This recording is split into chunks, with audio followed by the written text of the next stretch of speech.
Hey guys, how are you all? I hope you all are doing well. Today we are going to see an amazing what-if story. But before we start, it's just a humble request that if you are new here, please subscribe because it actually motivates me a lot to post more. Also, the stories on my channel are fully written by me, so if you have any suggestions for what-if stories, please let me know below the comments section. Now, without any further delay, let's start. What if Harry Potter was raised by divine Vishnu? Candles hissed in the library and the air smelled of old paper and salt.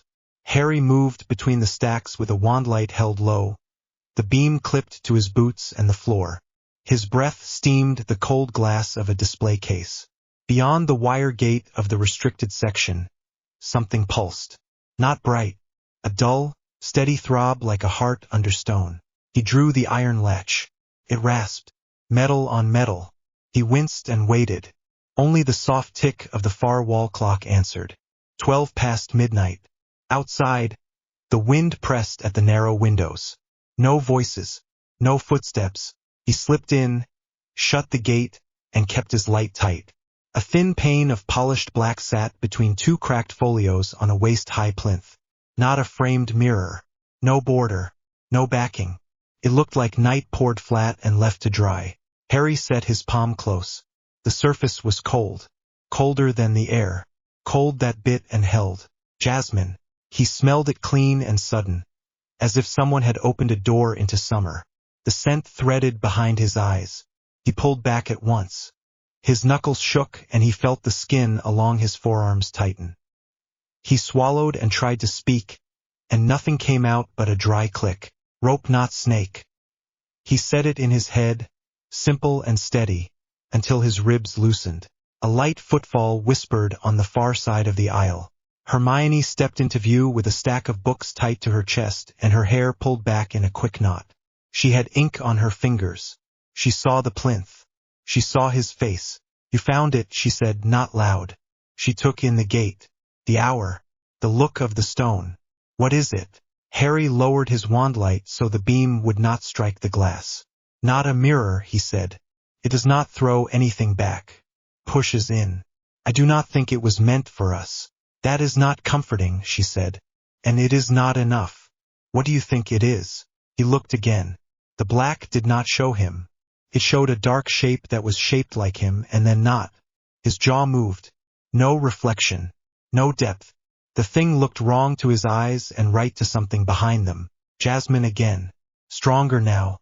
His mouth filled with it. He blinked and the shelves leaned closer. The lamps leaned away. A soft hum rose from the plinth and pressed at his teeth. Harry, Hermione said, quick. Your pupils. He stepped back. The scent dropped. The hum faded. I am all right, he said. He was not sure that was true. He kept his voice level. There is a set of Vedanta notes in the arithmancy annex. I read them after patrol. This could be a focus. Not a spellbook. Not a normal object. A tool for a certain kind of seeing. Hermione put her books down on the floor and crouched to his level. Eyes scanning the stone, the stand, the runes scored into the wood. She did not touch. Her fingers hovered half an inch above the black.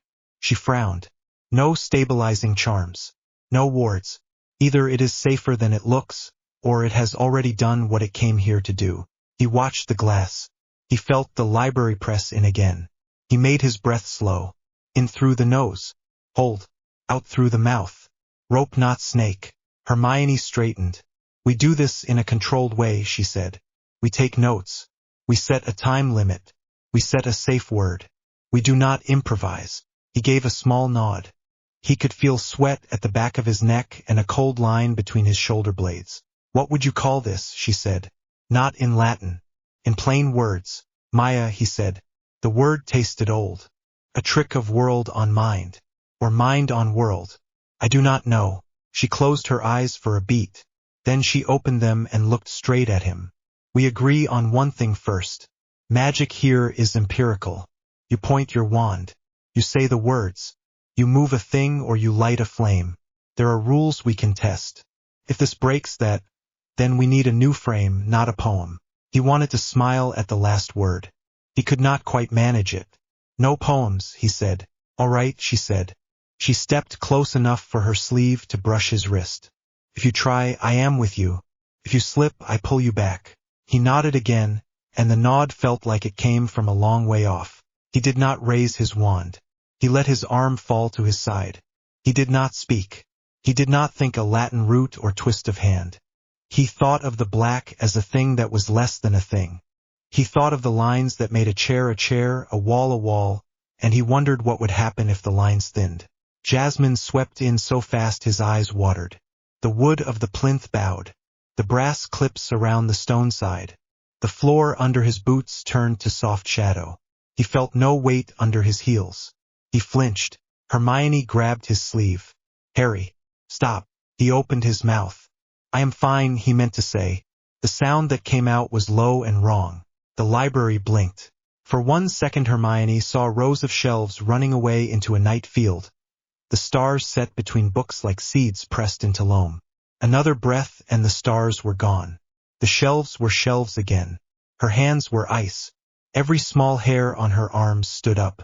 She pulled him back. He stumbled into her and the two of them hit the side of a high table.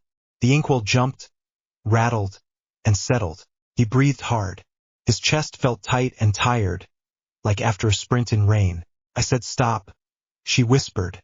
Then louder. I said stop. You nearly dropped the floor. You nearly took the floor. He nodded and kept breathing. He could not make his hands stop shaking. We are done for tonight, Hermione said. Her voice was shaking too. She reached for the old linen and threw it over the black glass. The jasmine died at once. The room snapped back into neat rows and cold air and the clock on the far wall. 12:22. Harry rubbed his face and left a dark smudge of old dust across his cheek. He looked younger in that moment, tired and open. I did not push it, he said. Felt like it pushed me. Hermione picked up her books and the two of them left the gate and set the latch. They walked without speaking until they reached the little reading room under the east window. It had one green lamp and a heavy table and the smell of old tea in the wood. Harry closed the door. Hermione set her books down in a straight line. Fingers careful. Talk, she said. He drank from the glass on the sill and the water tasted like copper. He set it down and kept both palms flat on the table to stop the tremor. When I was on patrol last week, he said, I found a bundle of notes tucked into a number theory text. Someone had copied a few pages about the old debate on what is real and what is appearance. There was a rope and a snake. There was a story about a sage who lived an entire life in a handful of minutes and came back with a smile and a loss that was not real and also was. It sounded like nonsense until tonight. Hermione listened without moving. Her mouth pressed thin. She kept her eyes on his. You think this is a system, she said. Not a story. He nodded. If it is a system, it does not need words. It needs conviction. If the world is an appearance, then if you cease to assent to one part of the appearance, it thins. That is what it felt like. Not that I forced the floor to turn to shadow, but that I let go of the idea of floor. The floor did what was left. Hermione breathed out through her nose. I hate this, she said. I hate that it even makes sense. All right, we draw a box around it. You will test it only with me present. You will not use it on a person. You will not touch it if you are tired or angry. You will write what you did as if you need to hand it to McGonagall tomorrow. You will not hide this from me. I will not hide it from you. Good, she said, because the next thing is worse. When you tried it, I saw something that was not this room. For a moment, I believed it. If you do this in front of anyone else and they feel that slip, there will be reports and headlines and no more quiet work. You know that. He did know it. He saw Kingsley, calm eyes and a hard line in the jaw. He saw a bank of instruments in a ministry lab that could tell when charms had crossed in the wrong order. He saw Percy with a folder under his arm and an audit list in his careful hand. Hermione went on. There is a check tomorrow afternoon. Routine, she said. Inventory and ward review. They will scan activity around the restricted section. If they see what I saw, we lose the room and we lose the object. Harry felt his pulse climb. He wanted to say we will not lose it. He also wanted to say take it far away and leave it where no one with a badge will ever find it. He did not say either. What if I can make the scan pass, he said. She stared at him. That is the wrong direction. Not if I only aim at the devices, he said. Not at people. Not at minds. If the scan looks for charm residue, I can make it ascent to a different story for one small window. Enough to keep them from slamming a lock on the gate and moving the stone to a vault I cannot reach again. Hermione pressed 2 fingers to the bridge of her nose. She stood between the chair and the window, and the wind pushed at the glass behind her. Her voice was tight. Say it plain. You want to lie to the instruments? Yes. She looked at him a long time without blinking. All right, she said. If we do this, we do it with limits. No contact with human thought. No slip that could touch a person. You aim at brass and glass only. If you feel the jasmine, you stop at once. Agreed. Good, she said. Then we sleep for a few hours, and in the morning we act like normal staff and answer normal questions and wait until the afternoon when Percy shows up with his clipboard and his badge and 3 tiny frowns. A tired smile pulled at Harry's mouth. 3 tiny frowns, he said. She did not smile back. Go wash your face. You look like you crawled out of a grate. He nodded and went to the sink at the corner. The water ran cold.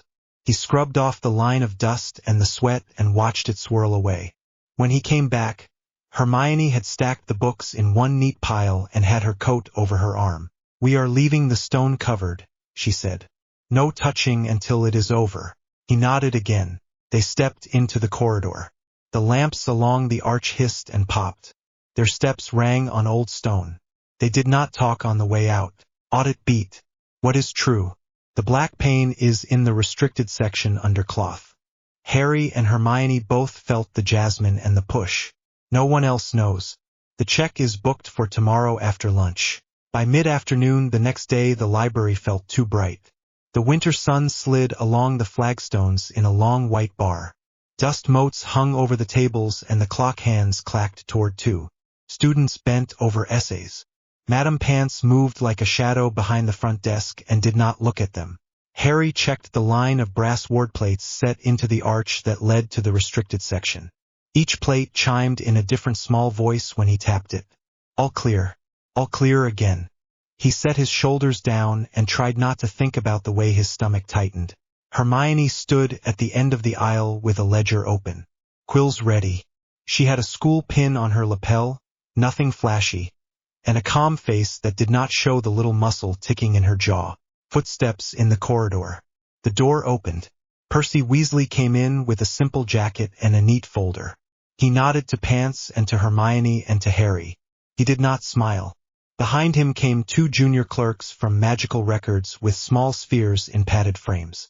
They blinked green, then blue, then settled to a pale white. The spheres measured charm bleed and pattern drift. Harry had seen them before. He could name their parts with his eyes closed. Good afternoon, Percy said. Thank you for making the time. He checked the clock. He liked to check the clock. Of course, Hermione said. She closed the ledger and set her hands flat on the cover. Her voice was school calm, quaint even. The clerks began to unpack the spheres. They set one on a high stool near the arch and one on the long table by the front desk. The spheres hummed. Light gathered and ran like water under their skins. The upper half turned a soft gray and the lower half stayed pale white. A good sign. Low activity. Clean lines. Harry felt his tongue press to the roof of his mouth. He turned away and walked to the arch and stood by the brass plates. He placed his fingers on the stone, not the metal. He kept his wand in his holster. He did not need it. Jasmine rose. He had promised to stop if he felt it. The scent brushed his nose and he set his teeth. He did not push. He let his breath soften and he thought of the simplest story he could tell, a piece of glass and brass. Not a lie that would twist a mind. A nudge that would settle a needle. I am looking for patterns you already expect, he thought. You expect minor traffic from staff. You expect one late visit at midnight but nothing serious. You expect the plates to ring true and the ward to hold. Hold to that. Hold only to that. The sphere on the stool hummed louder. The gray deepened, then eased to white again. One clerk looked surprised in a small, pleased way and made a note. Hermione saw Harry's shoulders tense, then loosen. She did not look at the sphere.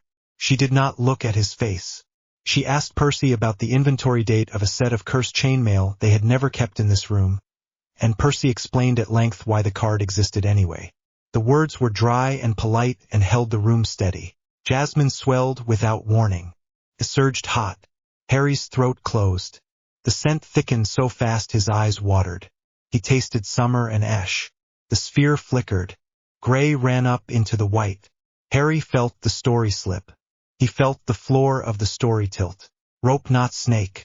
He fixed on that. He cut his thoughts down to 3 facts. Brass is brass. Glass is glass. The reading looks like last month. He did not push. He did not force. He simply stopped assenting to any other shape. The hum evened out. The gray sank back. The sphere clicked a soft confirmation. The clerk wrote another brisk line in tidy script. Harry let air slide out of his chest. Sweat ran under his shirt. His palms were slick. He counted to 5 and took his hands off the stone. The jasmine faded to a memory. Percy finished a note about the card that should not exist, then turned to the arch. He took out a small strip of parchment with a rune ladder and held it near the plates. Each rung glowed in turn. He checked the glow against a chart. He seemed satisfied, or at least not annoyed. "Thank you," he said to Hermione. "Thank you, Potter." He made a mark by the ward plate's entry in his folder. The clerks lifted the spheres, reset the frames, and fastened the cloth straps. As they turned for the door, Percy paused.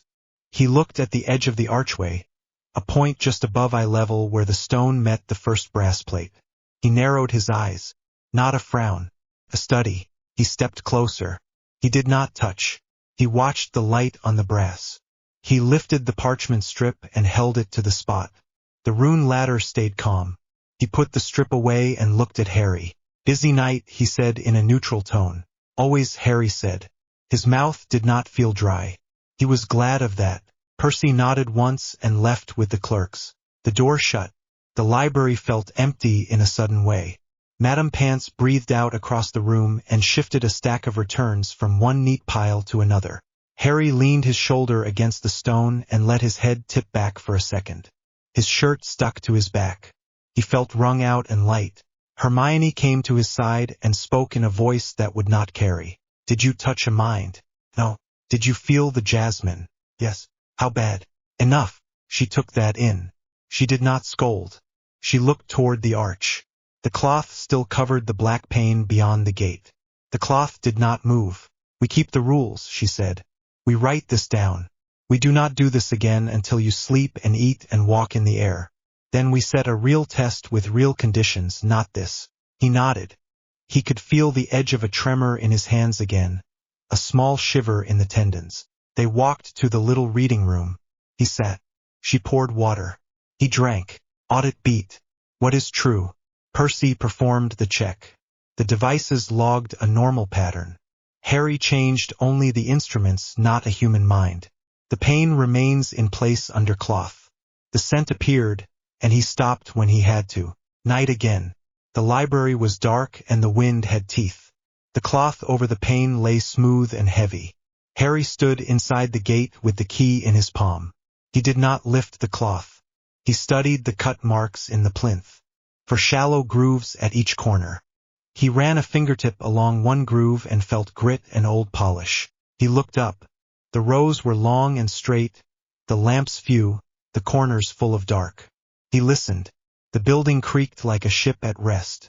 He drew a line in his head. If this is a discipline, then it has stages. If it has stages, then it has costs. He did not want to list them. He made himself list them anyway. First, the sense of push. Second, the scent. Third, the slip in shape. Fourth, the ease of bending brass and glass. Fifth, the urge to make the world soft whenever it is hard.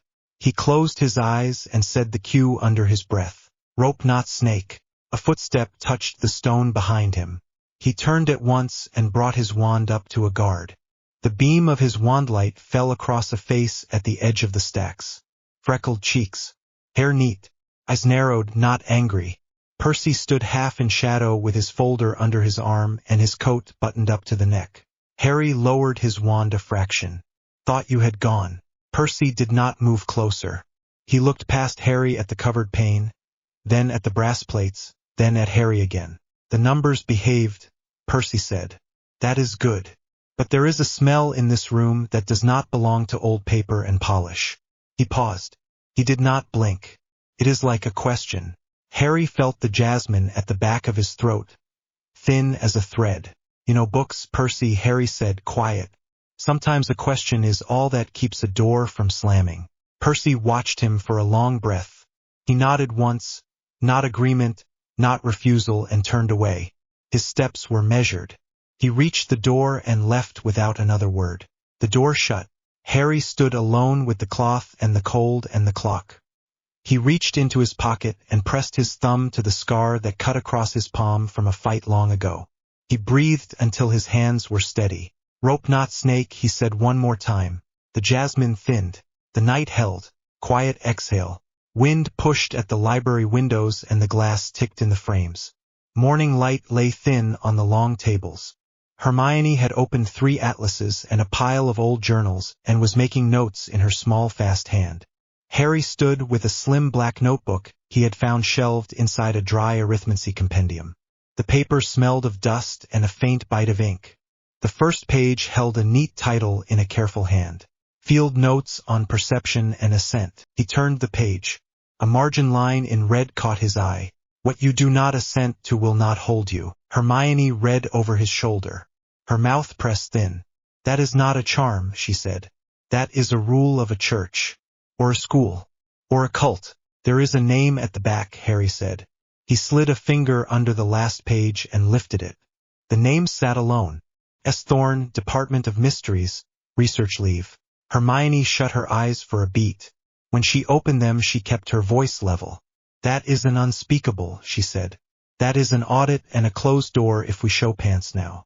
We take copies. We log the shelf. We do not sign our names to the search. We do not sign our names, Harry said. His chest felt tight. He could still taste the jasmine from last night. He did not want to taste it. He did anyway. Ron knocked once and edged into the room with his jacket half done and his hair not brushed.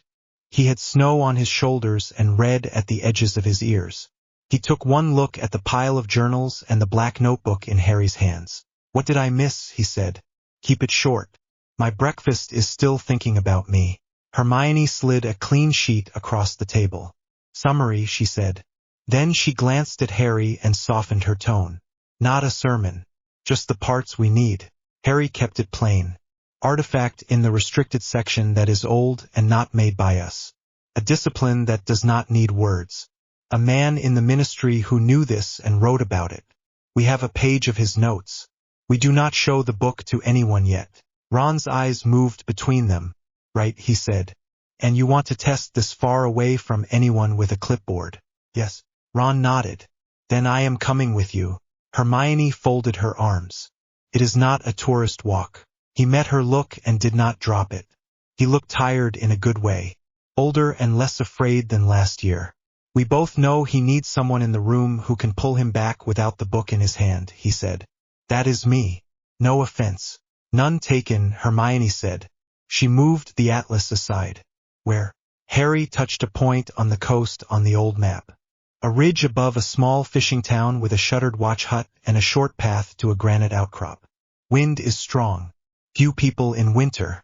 A lighthouse on the point that no one staffs on weekdays. I can watch the road from the ridge. If it goes wrong, we stop. If the threshold rises, we stop at once. He kept his voice steady as he said it. He meant each word. Hermione watched him speak and watched his hands as he spoke. She gave a single slow nod. You tell me your rules out loud. No contact with a mind, he said. No direct touch on a person.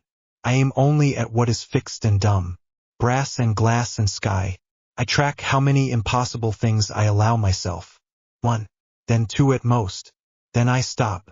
If I smell jasmine, I check my breath and quit the moment it spikes. I come back with you both before dark. She let out a breath she had not realized she was holding. Good, she said. Then to Ron. You keep him fed and you keep him talking. If he starts to go quiet, you take his hand and say the cue line. Ron blinked. The cue line. Rope not snake, Harry said. Ron nodded once. He did not smile. He flexed his fingers as if testing a grip. Audit beat. What is true? The notebook is real and signed by S. Thorne. The plan is set for the coast by the old lighthouse. No one else knows. Rules spoken aloud. No minds touched. The train rattled through white fields and the windows filmed with breath and old soap. A kettle clucked in the tiny trolley at the end of the carriage. The air smelled of tea and wet wool. Ron and Harry took a facing pair near the door where they could see the platform at each stop. The countryside slid past in gray bands of hedge and stone wall. Ron watched Harry unwrap a sandwich he did not eat. He waited until the trolley woman had moved on and the carriage was empty but for one man in a cap asleep under his paper. Talk to me, Ron said. Start with you. Not the book. Not the rule. You. Harry looked at the sandwich as if it might tell him what to say. He set it on the seat. He rubbed his palms on his knees. It is like the room is normal until it remembers it is a stage, he said. Then I smell summer and my teeth buzz and the lines that make things what they are go thin. My wand feels like a prop. The words feel like I am doing a play of spell work. If I let myself go with that, I can change one part. If I go too far, I feel like the whole thing will come down and I will be left with a blank. Ron nodded slowly. He looked out at the fields, then back.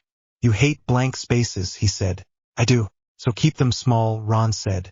He tapped the tabletop once with his knuckle. Small edits, mate. Do not try to rewrite a page in one go. Not until you know how much ink you have. Harry gave a short breath that was not quite a laugh. I knew you would turn it into a homework talk. Someone needs to, Ron said. He leaned back and let his head rest on the seat. Then he looked forward again and the humor left his face. Can I say what I am scared of? Yes. Ron's voice went quiet. Last year I watched you hold a line none of us could see. I watched you walk back into a room you had already left so that we could get out with our skin. I know you can do harder things than I can do. That makes me proud and it makes me feel like I am standing on a stool while you balance on the top of a ladder. One slip and I cannot reach you. That is the bit that keeps me awake. Harry looked down at his hands. His throat felt tight in an old way. He rubbed his thumb over the scar in his palm. You do reach me, he said. Always. You grab my sleeve and pull. You tell me to sit down. You laugh at me when I start using words I do not even like. Then I am human again. Ron picked up the sandwich and held it until Harry took it. Eat, he said. The tone was matter of fact. Then his mouth twitched. Also I get to poke you if you forget the cue line. I am good at poking. Harry ate because Ron told him to eat. The bread was dry and the cheese tasted of the cold. It sat heavy and proved he was still in a body. The train slowed through a small town with a stone platform and a single white lamp. They got out and the air grabbed their faces. Ron pulled his scarf up and stamped his boots. A taxi idled by the road and a gull cried once over the rooftops. They followed the road out through sheds and empty slipways to a path that wound up toward the headland. The sea showed itself in pieces between black rocks. The wind bit and then backed off and then bit again. The path climbed and turned between stunted gorse and low grass wet with frost. Their breath steamed. Their boots squeaked. Their shoulders hunched against the push of the air. At the top, the lighthouse sat squat and white with a shuttered door and a rust streak down one side. A chain-link fence rattled. The town lay small behind them and the water lay long and gray in front. No one walked the path. A red trawler pushed out toward the line of the tide and the gulls followed it in a long ragged V. Ron shaded his eyes with his hand and scanned the road. One car. One dog walker near the shore. Two men pushing a cart by the harbor. That is all, he said. Harry nodded. He kept his voice steady. Then we keep it small. We do it high and far. We touch nothing inside a person. We touch no name and no memory. Ron said the cue line like he was checking the fit of it. Rope not snake. Harry stepped away from him, then stopped and came back and took Ron's wrist in his hand. If I go quiet, if I look over your shoulder when I speak to you, if I do not blink for too long, you say the line and you shake me. Hard. Ron nodded.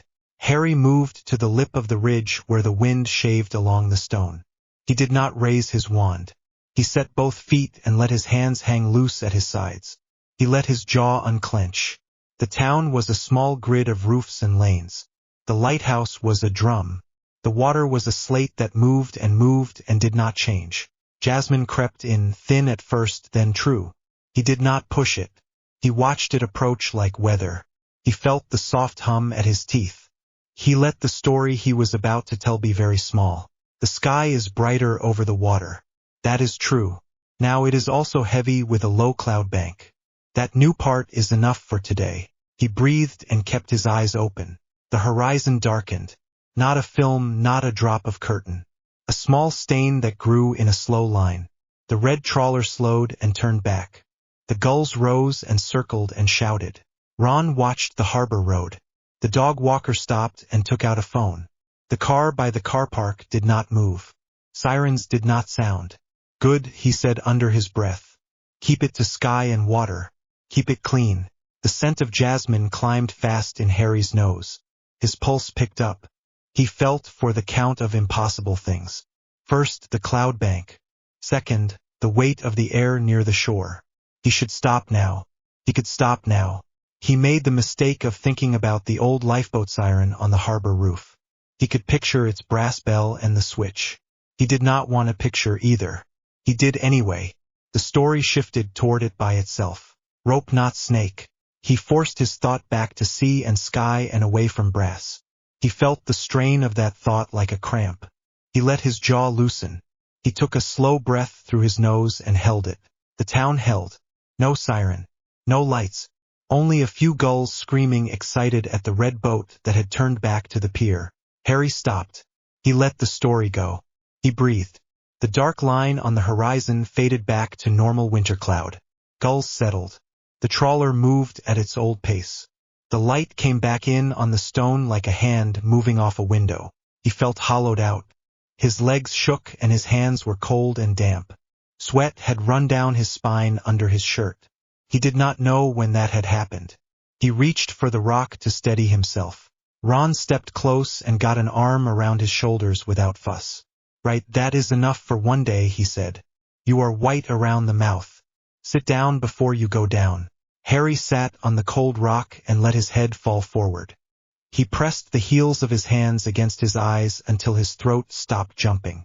Ron said the line once, soft. Rope not snake. Harry nodded. He let the words settle him. They stayed on the ridge until Harry's hands steadied and the numb feeling faded from his fingers. A dog barked twice in the town below. A bus turned at the small square and the hiss of its brakes reached them late. Ought it beat?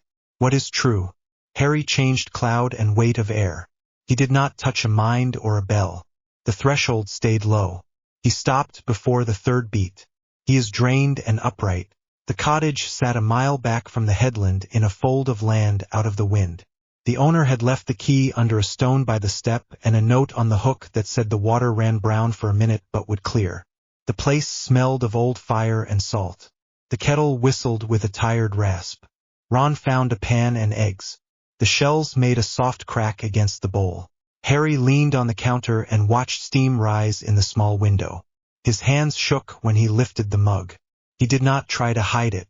Ron slid a plate to him and waited until he ate half. Then he settled into the chair across the small table and rolled his shoulders until they cracked. So, he said, Western school is wands and words and clear effects. That one is tidy. The other school is conviction. You choose not to assent to a thing and the thing goes thin. That one is not tidy. Tell me where they meet without blowing the roof off. Harry worked it out aloud because Ron wanted it that way. None of this is a charm. If I try to treat it like a charm, it kicks. I cannot will a wall down like I push a boulder. I can only release my grip on what makes a wall for a second. If no one else is looking too hard, the wall goes thin. If many eyes are on it, it holds. That means I do it high and far and small. And when you are tired, Ron said. I do not do it. Ron nodded. He ate and thought. He chewed slowly, then set his fork down. One more thing, he said. No illusions on me without my say. Not ever. Not to comfort me. Not to spare me. If I cry for a reason. If I laugh, I want it to be mine. Harry met his eyes. He did not look away. Agreed. Ron let out a breath and a little color came back to his face. Good, he said. Then we can go again tomorrow if you must. Tonight we sleep. They washed up in cold water that stung their hands. The taps rattled and the pipes shuddered. The bed in the small room was narrow, so Harry took the camp mattress on the floor by the fire. The cottage popped and settled and the wind pressed at the door. Harry lay on his back and listened to the clock tick on the mantel. He tried to keep his thoughts slow. The scent of jasmine did not come. He closed his eyes. Sleep took him fast and hard. He stood on the ridge again. The sky was blank and white like paper on a table. The sea did not move. Ron stood to his right and Hermione to his left. Neither breathed. Their clothes did not move in the wind that was not there. Harry lifted his hand and it left a smudge in the white. The smudge was a window. Through the window he saw the library and the covered pane and Percy at the arch with his strip of parchment. He reached for the cloth that covered the black. His fingers sank into it as if it were water. The jasmine hammered into his head in a bright sharp wave. He tasted sugar and ash. He could not make his hands let go of the cloth. A voice spoke from behind him, quiet and almost kind. The sentence sounded like it had been said 100 times before. What you do not assent to will not hold you. Harry turned. A man stood by the lighthouse door with his hands in his coat pockets. He was of an age you could not guess from his face. His eyes were clear and did not blink enough. He looked like a teacher who had not slept. You are using this like a thief, the man said. That is expected. People in danger learn new doors. When you have had enough of small tricks, come and learn the world. Harry opened his mouth. No sound came. The man stepped closer. He smelled of old paper and cold rooms. He tilted his head like a bird. Say the line, he said. I want to hear how you keep yourself small. Harry tried. His tongue stuck to his teeth. The man smiled without humor. He lifted one finger and traced a slow shape in the air. The ridge fell away to black. The lighthouse pinwheeled up into the dark like a toy thrown off a roof. Ron and Hermione did not move. The man's voice was kind again. I will send you a book, he said. You like books.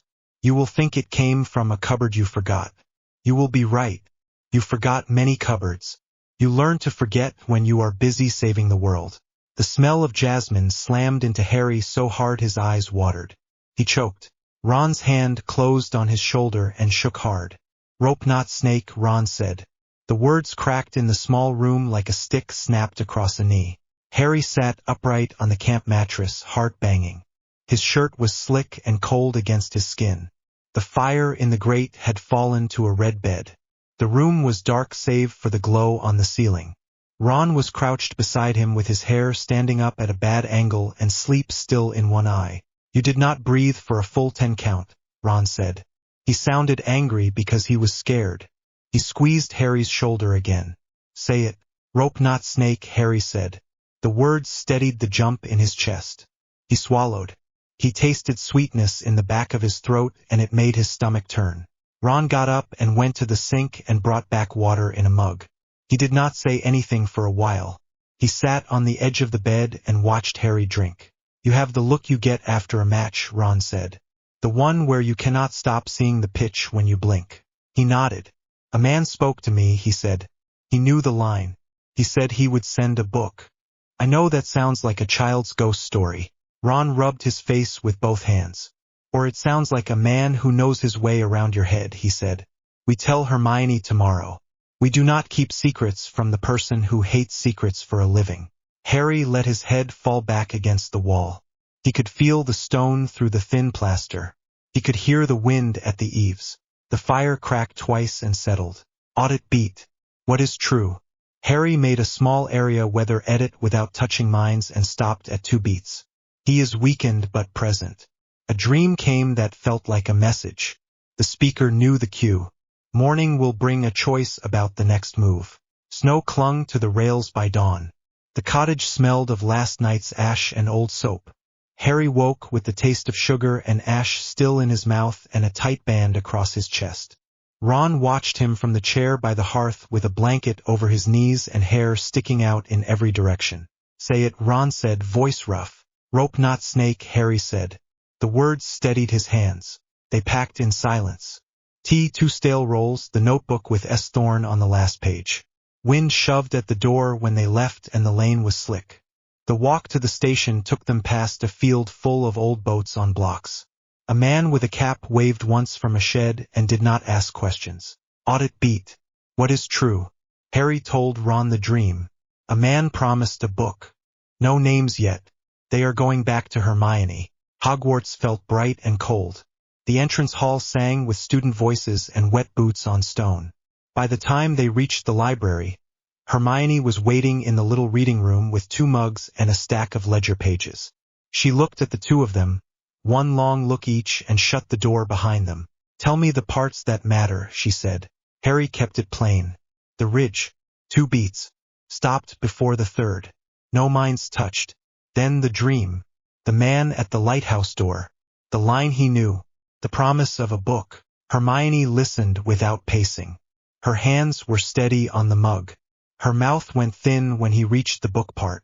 We file this under a possible invasion, she said. No bravado. No more late work alone. We set time boxes and we keep the pain covered. You eat before you test. You sleep after. The end. Ron nodded. He looked as if he had written the same orders in his head on the train. A knock sounded on the library door.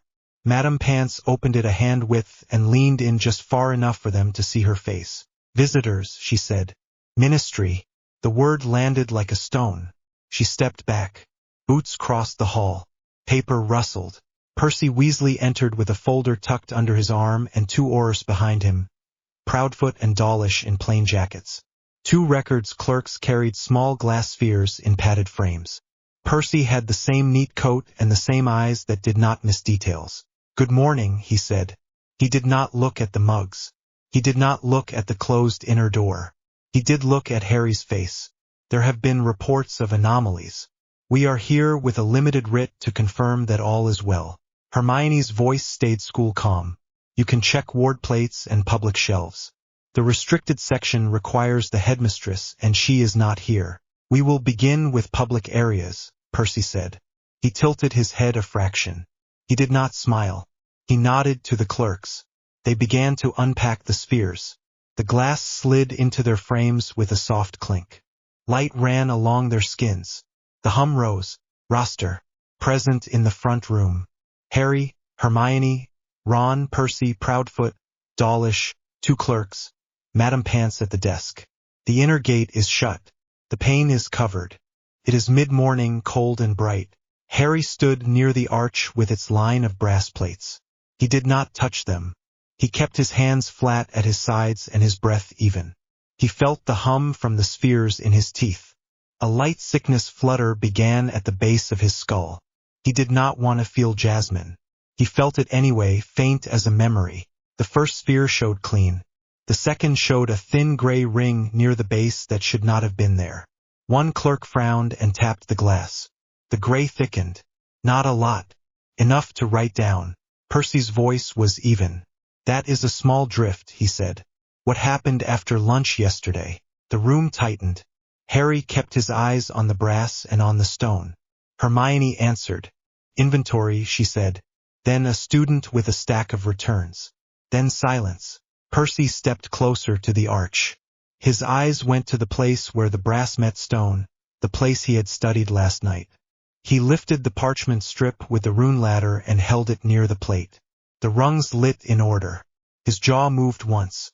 Auror Dawlish cleared his throat. Permission to sweep the aisles, he said. Madame Pants's mouth went very thin. No moving books, she said. The words could have cut cloth. Percy nodded. No moving books, he said. He lifted his eyes to Harry. We will all be polite about this. Jasmine rose with no warning, sharp and clean. It filled Harry's nose and rolled behind his eyes. His teeth buzzed. The world leaned a fraction to the left. Rope not snake, he told himself, steady. Brass is brass. Glass is glass. Nothing to see. He did not push. He did not try to paint a different picture. He simply refused to assent to new shapes in the hum of the spheres.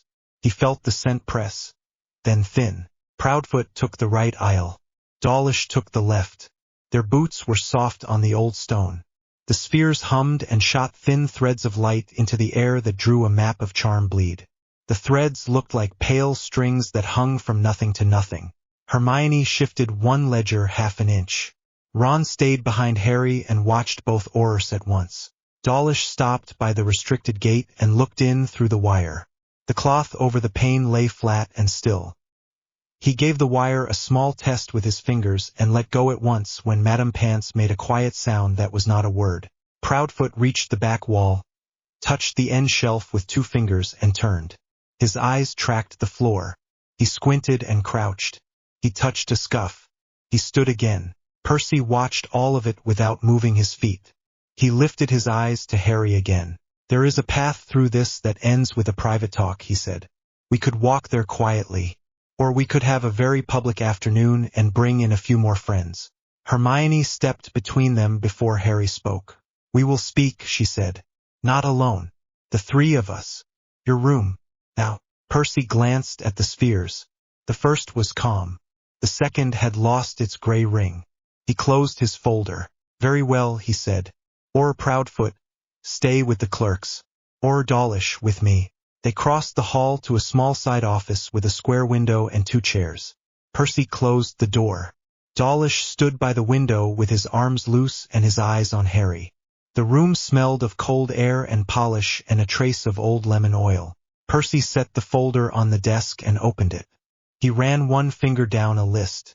"In the last 2 days," he said, "readings here have done a small dance. Harmless, perhaps. Enough to bring me across the street. Enough to ask you, Harry, whether you are trying something you do not want to write in a log." Harry felt something give in his chest. He did not look away. "I am trying not to break anything," he said. "That is not a joke. I do not like what happens when I push too far. If you need a name for it, give it one that keeps us all in the room." Percy's jaw worked once. He stood still for a long breath. Then he closed the folder. "Here is my problem," he said. "I like rooms with doors and lists. I also like the idea that some doors do not close on us when we are trying to fix what is left of this place. I cannot write that sentence in a report. But I can say this. If you run, I will follow. If you fight, I will not enjoy it. I will do it." Harry felt the first rattle of anger rise. He held it down. He could hear the hum of the spheres through the wall and the scratch of a clerk's pen. "We are not running," Hermione said. "But we are not going to a vault today either. If you try to take the object, you will make more drift than you came here to prevent." Percy looked as if the words hurt his teeth. He nodded once. "Then you will humor me," he said. "We will walk back out there, and I will ask you to stand where the readings wobble and not move. We will measure. If the numbers behave, I will write that this was a false start and promise to make another nuisance of myself next week. And if they do not," Dawlish said by the window, "then we will all be very tired before dinner," Percy said without heat. "Audit beat. What is true?" The ministry came with a narrow writ. Percy pressed for a test. "Harry has not pushed yet. The pane is covered. No one has touched it." They stepped back into the front room. The spheres hummed on their stools. Proudfoot stood with arms folded. The clerks watched their threads. Percy pointed to the arch. "Here," he said. Harry stood there. He let his hands hang. He let his mouth go dry. He did not call the jasmine. Came anyway, thin as morning tea. The hum from the nearest sphere grew a fraction. The reading drifted a little, a clerk said. He sounded both excited and afraid. Percy watched the thread thicken. He spoke without looking away. "Do not do it," he said softly to Harry. "Whatever it is, let it be dull." Harry did nothing. The thread thickened another hair. He could feel the push now like a thumb on his forehead. Dawlish shifted his weight. His hand went toward his jacket in a way that did not hide the move. Hermione's chin lifted. Ron's knuckles went white on the back of a chair. Jasmine surged. The hum spiked. The thin lines in the sphere whipped once like cords in a wind. "Rope not snake," Harry told himself. "Brass is brass. Glass is glass. The reading looks like last week." He did not push. He loosened. He let go of the picture that said anything interesting was happening. He consented to dull. He felt something in the room sag like a string let go. The thread thinned. The sphere gave a soft click. One clerk blinked and wrote fast. Dawlish had already moved. He took 2 quick strides and reached for Harry's arm. Harry stepped back. Reducto, he said, wand out and down, the blast cracking the floor flags at Dawlish's feet. Stone dust jumped. A student in the far aisle screamed. Madam Pants hissed like a kettle. Do not, Percy snapped, voice sudden and sharp. All of you, do not turn this room into a lesson you will regret. Too late. Proudfoot had taken a step toward Ron. Ron did not raise his wand. He stood with both hands open where everyone could see them. Harry felt heat climb his throat. He knew what would happen if he tried to take a wand. He would not stop in time. He would take more than a wand. He chose the other door. The floor is not wet, he told himself. The floor is not anything at all for 1 second. Then it is stone again. Only for people who mean harm. Only for their feet. No minds. No names. Jasmine hit so hard his eyes stung. The aisle under Dawlish went soft and glossy. Not a puddle. Not a trick. A failure of shape. His boot went down half an inch and a crack of panic shot across his face. He jumped back with a curse and slammed into a shelf. Books thumped onto the floor in a heavy spill. Proudfoot swore and fast backed out of the effect into the clear. The clerk scrambled toward the desk. The nearest sphere hummed like a hive. Harry clamped down. Enough. The floor firmed. The hum eased. The smell thinned from strong to bearable. Percy stood with his hands out. Empty. His eyes were on Harry. You are making me choose in a room I care about, he said. His voice was low. Do not. Come outside. Hermione touched Harry's sleeve. Ron said the line once, not loud. Rope not snake. Harry nodded. He moved toward the doors. Percy stepped aside to let him pass. Proudfoot followed. Dawlish followed, red in the face. Hermione and Ron came close, one on each side. Madam Pants stayed by her desk with a face like a closed book and did not say what she was thinking. They crossed the hall into the small cloister court. Snow lay in a thin crust along the edges. The air was glass cold. Breath hung in white strings that drifted and broke. The sky was a flat sheet.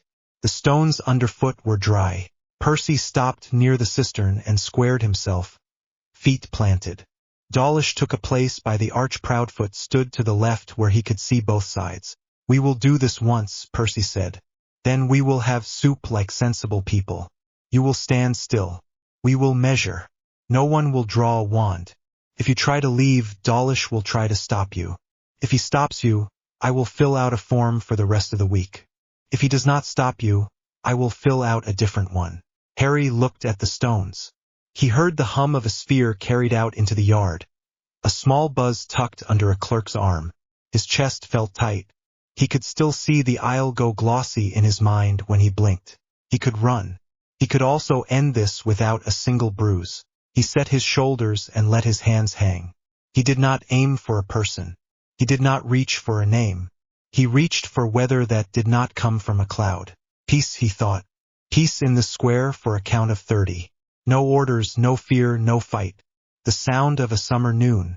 The warmth of a day in the old orchard. Not inside anyone's head. In the air. On the stones. In the light. Jasmine swept in with a clean weight that did not hurt. The light shifted. The breath that hung in white strings thinned and faded. The edge of cold eased from bone to skin. A slow birdsong came from nothing and sat on the air as if it had always been there. A bee crossed the yard and made a patient line that ignored everyone. A soft wind moved the corner of Percy's coat. Percy blinked. The crease between his eyes smoothed. Dawlish's shoulders dropped. Proudfoot's jaw unclenched. Harry felt his own jaw loosen. He stood very still. He watched the sphere in the clerk's hands flicker from gray to white to a color he did not have a word for. Then back to white. He counted. 10, 11, 12. He could have dropped them, he thought. His stomach turned. He could have put them on the ground or sent them all to sleep. He could have put a picture in the sky that would have made them forget why they were here. The thought came cool and clean and terrible. He stopped at 28, not 30. The sun went out of the square. The breath came back in white threads. The bee was gone. The birdsong cut off like a hand lifted from a string. The cold stood up and put its hands back on their faces. Dawlish swore under his breath. Not a word Harry liked. Percy's eyes were back to hard. Proudfoot shook his head once like a dog in rain. What did you do? Percy said. Soft, almost a whisper. He sounded angry because he was scared. Harry swallowed. He felt sick. He did not look away. I stopped a fight, he said. I wanted no one to draw a wand. I did not touch your thoughts. The clerk with the sphere stared at the glass like it might speak. Percy let out a breath. He nodded once. He looked older for a second. Then he straightened. You will all go home, he said to the Aurors and the clerks. He did not raise his voice. He did not need to. I will finish this call. We will not write what we cannot defend before a committee that likes to dramatize. We will write that the library is stable and that I was a nuisance. Again, Dawlish stared at him, then at Harry, then back at him. He did not move first because Percy had made the choice for him. Proudfoot gave Harry a look that was not friendly and not cruel. The clerks packed the sphere with shaking hands. They left, boots on stone. The door closed. The square felt larger. Percy stayed. He stood there with the cold on his face and the quiet in his coat. Harry said nothing. Hermione said nothing. Ron said nothing. Percy spoke first. I will ask one thing, he said. If you are going to pull on threads like that again, call me. Not because I can stop you. Because I can keep people with checklists from turning up at the worst moment. If I am wrong about you, that will be my mistake. I will make it with my eyes open. Harry felt the worst part of the morning slide under his ribs. The ease of it. The clean tilt into mercy through deception. He nodded. Thank you, he said. He meant it. Percy did not nod back. He turned and left. Coat tight. Steps neat. The door shut. The cold bit again. The square stood plain. Hermione rubbed her hands together and blew on her fingers. She looked at Harry. Do not do that again, she said. It worked. It is worse than a mess. It is too easy. He nodded.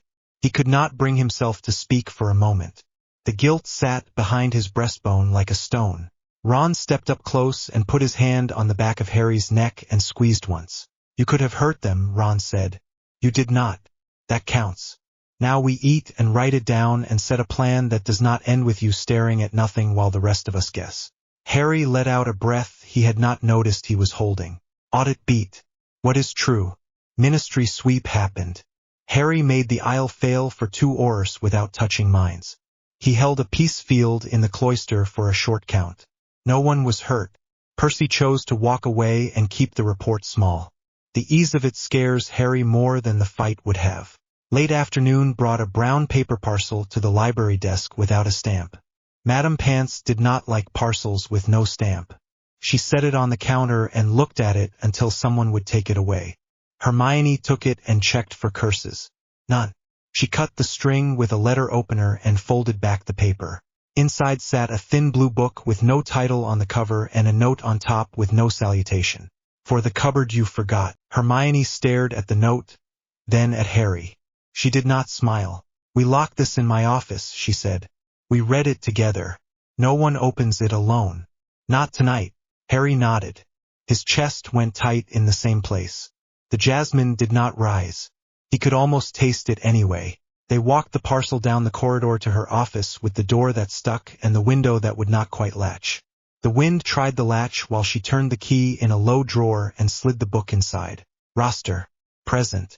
Harry, Hermione, Ron. The blue book in the drawer. The key back in Hermione's pocket. Evening wind at the window. Lamps along the corridor. No one else in earshot. Hermione looked between them. We keep the rules, she said. No minds. No names. No devices unless we agree. No tests while you are hungry or proud. We check each scene for who is in it. We say exits out loud. We make sure no one gets lost off the page. Ron nodded. He took a slow breath and let it out. Harry said the cue line, quiet, for himself. Rope not snake. The wind knocked at the window and moved on. Snow drifted across the courtyard in flat sheets. Ron stood under the stone arch with his hands jammed in his coat. Alistair Finch faced him at arm's length, coat buttoned, jaw tight. The wind came down the hall and slapped both of them. Boots scraped on the flags. No one else stood within earshot. Alistair said it first. I watched the sphere go strange yesterday. I watched a quiet square turn warm in winter and then turn back. That was not a charm. That was not weather. Ron kept his back to the wall so he could see both doors. His breath smoked. He kept his voice low. We did not discuss yesterday. Alistair looked at the arch that led to the library. His mouth flattened. Then let me offer a frame. A person who can slide the world 2 inches and put it back should not work without oversight. You are his closest friend. You know I am not wrong. Ron felt the first push in his chest. He did not like that, it felt like sense. He counted the exits out of habit. Left to the hall, right to the stairs, straight back to the quad. He did not move. Say what you have, he said. Alistair did not step closer. He took a folded sheet from his inside pocket. He kept his gloves on. He held the paper so Ron could see the top line. It was a list of timestamps and 3 simple words. Cloister ambient drift. A clerk had drawn boxes around numbers and underlined a pair. We carry instruments because eyes lie, Alistair said. The numbers did not lie. They show a stable room and then a foreign state. There is no safe way to store a foreign state inside a school. Our choices are simple. We regulate the person, or we remove the source. If we fail, we risk tears in the basin we all share. Ron stared at the paper. It looked neat. The neatness made him want to tear it. He kept his hands still. The wind hissed over the stones. He thought of Harry standing in the square with his hands loose and his mouth drawn tight. He thought of the small heat that had settled over the yard. He had felt it in his own coat. It had been clean and soft and too easy. Ron said the line he had promised to say. Rope not snake. He kept his eyes on Alistair. If you want to help, you tell me what you plan to do before you do it. If you plan to walk in with a writ and a chain, I need to know now. Alistair did not blink. I plan to stop a slide before it turns into a fall, he said. I do not want to hurt him. I am not a fool. He is a symbol. If I act without sense, I make him bigger. So I will gather proof. Plain proof. Enough to let the committee act with me, not against me. You will not be allowed to stand between a vote and that room. No one will. Ron felt heat lift under his coat. He kept his face calm. You think he cannot hear you planning that from across a wall, he said. He can. He will not give you his back after this. Alistair's mouth tightened. Then you tell him for me, he said. Tell him he can come talk while talking can still fix it. Tell him that if he puts a foot through the floor again, I will be the last friendly name in the room. Ron held his eyes a beat longer, then nodded once. He turned away first because it took more steadiness to do it. He pushed into the corridor, boots wet on the stone, breath still high in his chest. Roster, present. Ron and Alistair in the courtyard under the arch. No one else close. Weather, cold wind, snow skimming the flags. Exit chosen. Ron to inner hall. Hermione's office window clicked in the wind. The latch stuck the way it always did.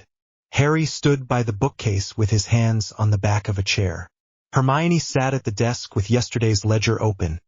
The blue book locked in the bottom drawer. The key lay flat under her thumb. The room smelled of old tea and lemon oil. Harry said it first. He came to you, did he not? Hermione looked up. Boo, Percy. He did not come to me, she said. He sent a line. The line said he would not return today. He did not promise anything else. I do not like lines that short. Harry rubbed his thumb over the scar in his palm. The action had become a small habit lately. He watched his own hand and made himself stop. He did not sit. He did not pace. He kept his feet planted. Hermione closed the ledger and set both hands on it. Talk to me plain, she said. You want to open the book. You also want to claim you do not. Pick one and say it without trying to water it down for me. He breathed once. I want to know what is in it, he said. I also want to keep the rules we set, which means we open it together, but not until we agree on a set of stops. If the words lean, we stop. If the scent rises, we stop. If we read a line and I feel the room go strange, we shut the drawer and hand the key to Minerva. He said the last sentence and thought for a moment he might be sick from simply saying it. The fear tasted like metal. Hermione watched his face while he spoke. She nodded once. Small. That is the only version that passes, she said. Then she shook her head. Not today. We do not open a strange book in the same day we pushed a yard worm. We do not stack risks like plates. The door tapped. Ron came in and shut it at once. He stood with his back to the door and his hand still on the handle. His face had the tight look he got when he wanted to shout and would not. Hermione's eyes went to his hand, then to his mouth. Tell us, she said. Ron kept his voice level. Alistair stopped me under the arch. He had timestamps and numbers. He said he will build a case and take it to a vote. He wants you to talk before that. He says he is the last friendly name. Harry felt a clean strip of cold run down his back. He kept his hands still on the chair. He did not look at the drawer. He looked at Ron. Thank you, he said. Hermione turned the key in the drawer and then took it out again and set it on the desk where everyone could see it. One thing at a time, she said. We decide whether we stay here or move. If we stay, they will count our steps. If we move, we choose where.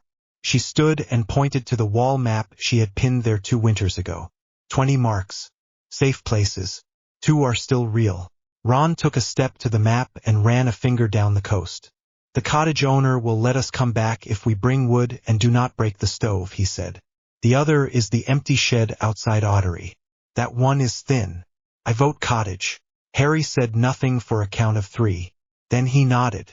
Cottage. We can see a road and a sea in the same window. If anyone comes, we can be gone in 1 minute.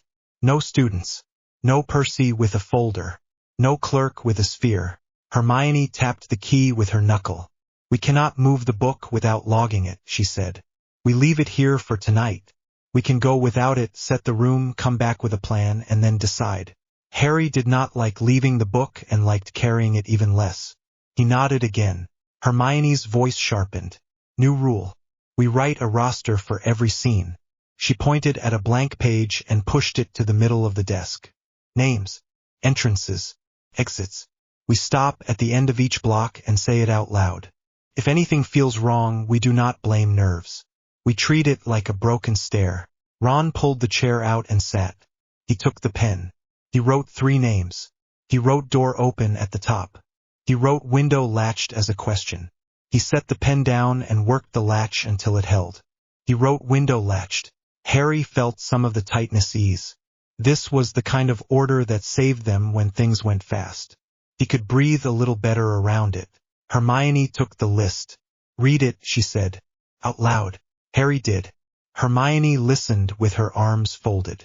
Ron watched the door. The air moved once at the window and then settled. The room felt square again. Audit beat. What is true? Blue book in drawer. Key on desk. Decision made. They will move to the cottage for the night without the book. Alistair plans to gather proof. Hermione's roster rule is live. The afternoon train back to the coast was short and cold. Ron bought tea from the trolley because the steam helped keep his hands warm. Harry watched the windows fog and clear. Hermione kept the folded roster in her pocket and checked it without taking it out. At the station, the air had a clean salt bite. The same taxi idled by the gate. The driver did not look up from his paper. A gull coasted past low and steady, then turned toward the harbor.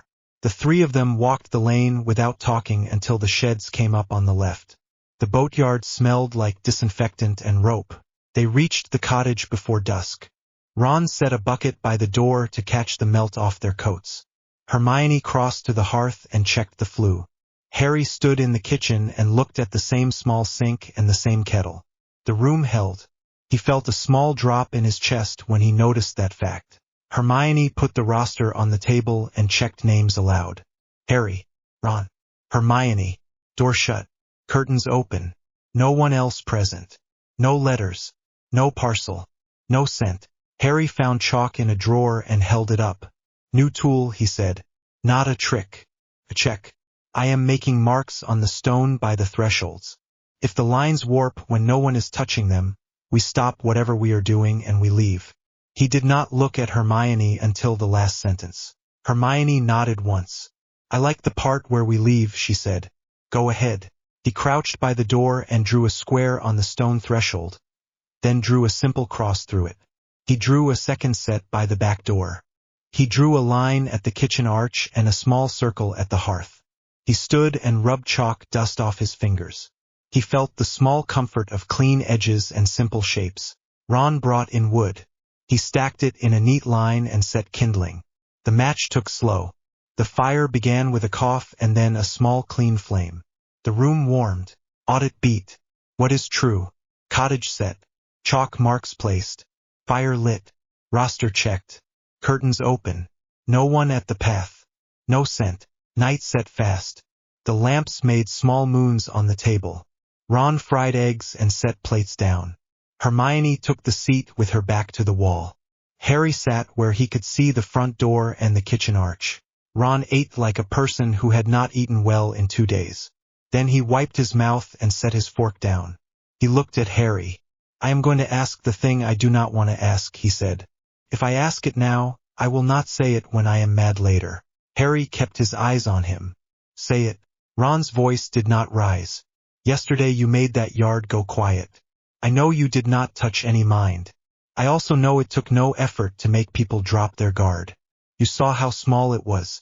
That is what scares me. Not the big stuff. The small, easy parts.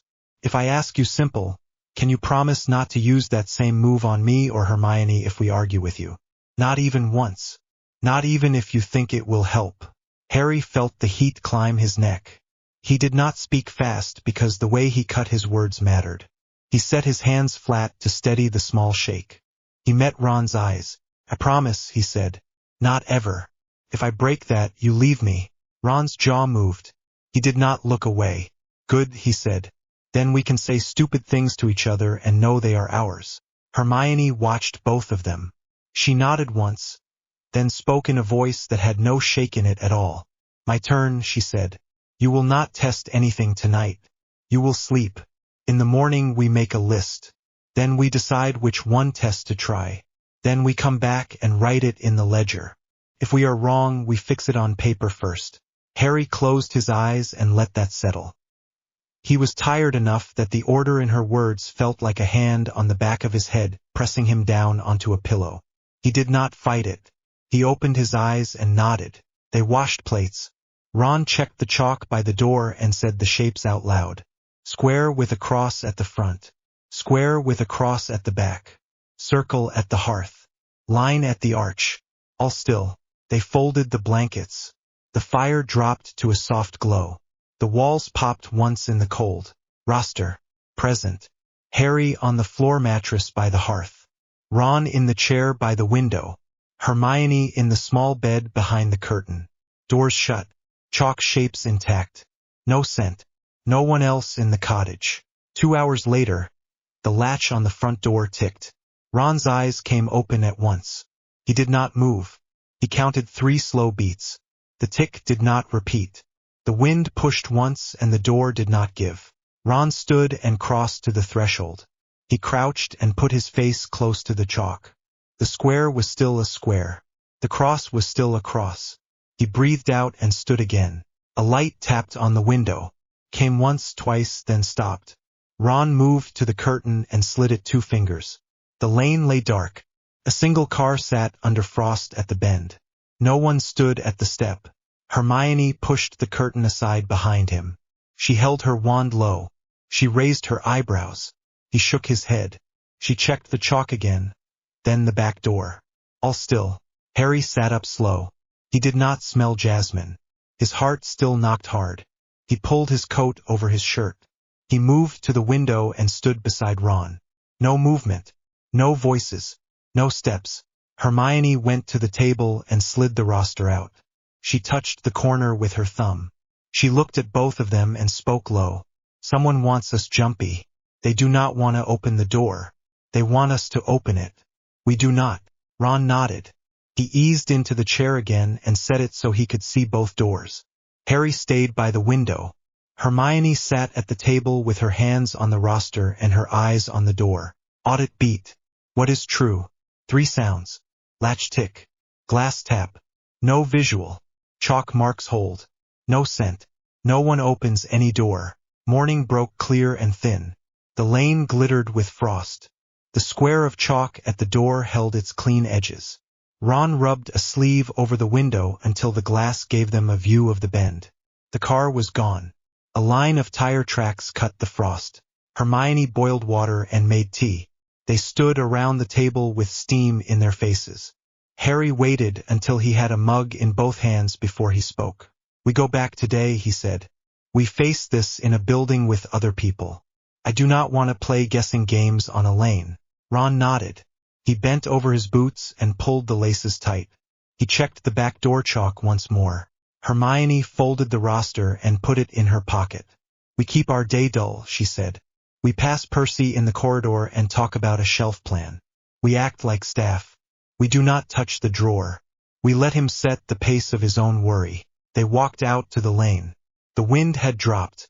The path down to the sheds felt smaller in morning light. The taxi came when Ron held his arm out. The driver nodded once and did not ask about bags. Roster. Present. 3 in the taxi. Driver silent. No one behind them. No one walking the verge. No scent. The library smelled of wool and polish and damp coats. Madame Pants had a new stack of returns and a mood that would strip paint. Percy was not visible. The desk bell lay upside down where someone had put it in a hurry. Hermione took the ledger and wrote 3 lines with a clean hand. Ron took the returns and sorted them. Harry stood by the arch and watched the plates without touching them. Alistair Finch stepped in from the hall. He had no folder. He wore a simple coat. He stopped in the open space in front of the desk and put both hands into his pockets to keep them from fidgeting. He looked like a man who had not slept. He looked at Hermione. He looked at Ron. He looked at Harry last. "Speak plain," Hermione said before he could choose a tone. "Say what you have come to say." Alistair nodded. He kept his voice even. "I have a device in testing," he said. "It does not change anything. It only looks for things that do not fit. It will not touch a mind. It will not shock. It will not strip a room.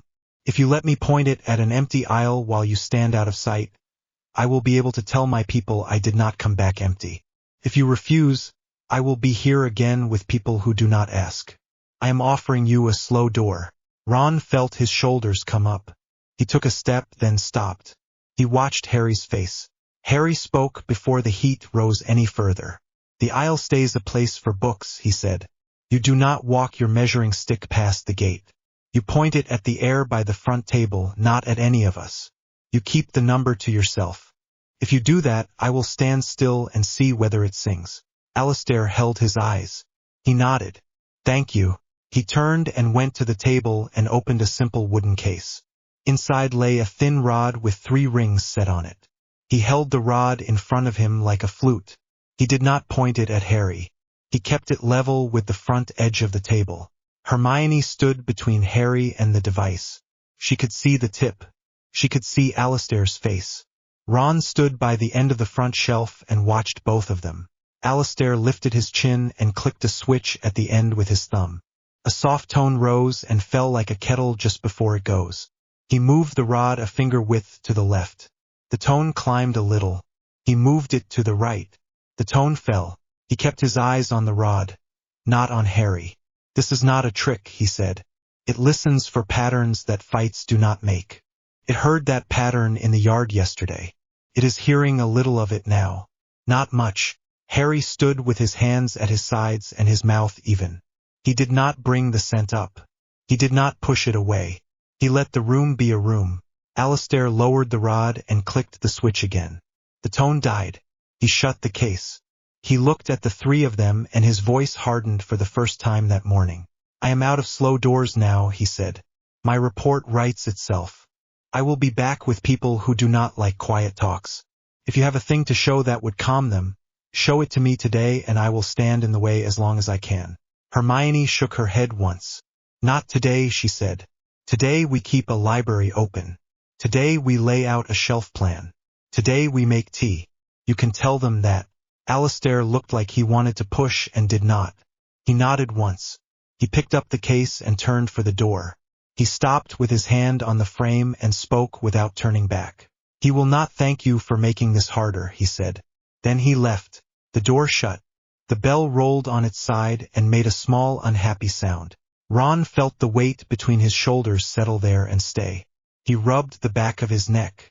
He looked at Harry. "We need to say the things we do not want to say before they say them for us," Ron said. His mouth pulled to one side. Then he forced it straight. "I am going to start it, and you are going to hate it for 3 minutes, and then we can go back to moving books." Harry took a breath and let it out. "Go on." Ron kept his voice even. "You are not sleeping enough. You smell like jasmine when you are not near the pain. You hedge when I ask if your chest feels strange. You make small edits and then tell yourself they do not count. If you keep it up, I will not stand next to you when you test. I will stand in front of you and make you stop." Harry felt the heat and shame land at the same time. He did not let either run his mouth. He nodded. "You are right on 2 of those," he said. "I am sleeping badly. I do make small edits in my head." He looked down at his hands. Then up again. "The chest is fine. It is my head that goes tight. I will sleep tonight. I will not touch the world for a full day. Say it on the roster. Make it a rule." Hermione took the pen, wrote the line, and read it out loud. "No tests today. No tests tonight." She looked at both of them. "Good. Then we can do the work in front of us and stop staring at the door." Audit beat. "What is true?" Alistair tested a device in public view. Small tone shift heard. "He will file a report. He promised to return with a team." The trio set a rule. "No tests today. No tests tonight. The book stays locked." Late that night, the library sat dark. The wind had gone down. The big clock on the far wall clicked into the next hour. Alistair Finch stood in a side street a block from the main gates. He had the wooden case under his arm. His breath fogged in small ghost puffs. A man joined him out of the dark. He did not step close enough to touch. He wore no coat. His face belonged to an age you could not guess. His eyes did not blink enough. Alistair felt the small rise of hair on his arms under the jacket. He made himself speak first. "The rod heard a little," Alistair said. "The yard story was true. I could build a vote. I need proof that will survive a month of meetings. I need to be clean when I carry it." The man's voice was quiet. He smelled of paper and a cold room. "You will get what you think you need," he said. "You will walk with numbers in your hand and a clean collar. You will be thanked for a week. Then you will be lonely." Alistair held the case closer. "It is not a game," he said. "No," the man said. "It is not." A folded packet slid out of the dark and into Alistair's hand. He did not see how it moved. He did not like that he did not see. He looked down. The top page showed a neat title. Field Notes on Perception and Assent. The handwriting matched the sample on the page in the library notebook. Alistair kept his voice level. "I will not help you hurt him," he said. The man's eyes stayed calm. "You will help me keep a basin from cracking," he said.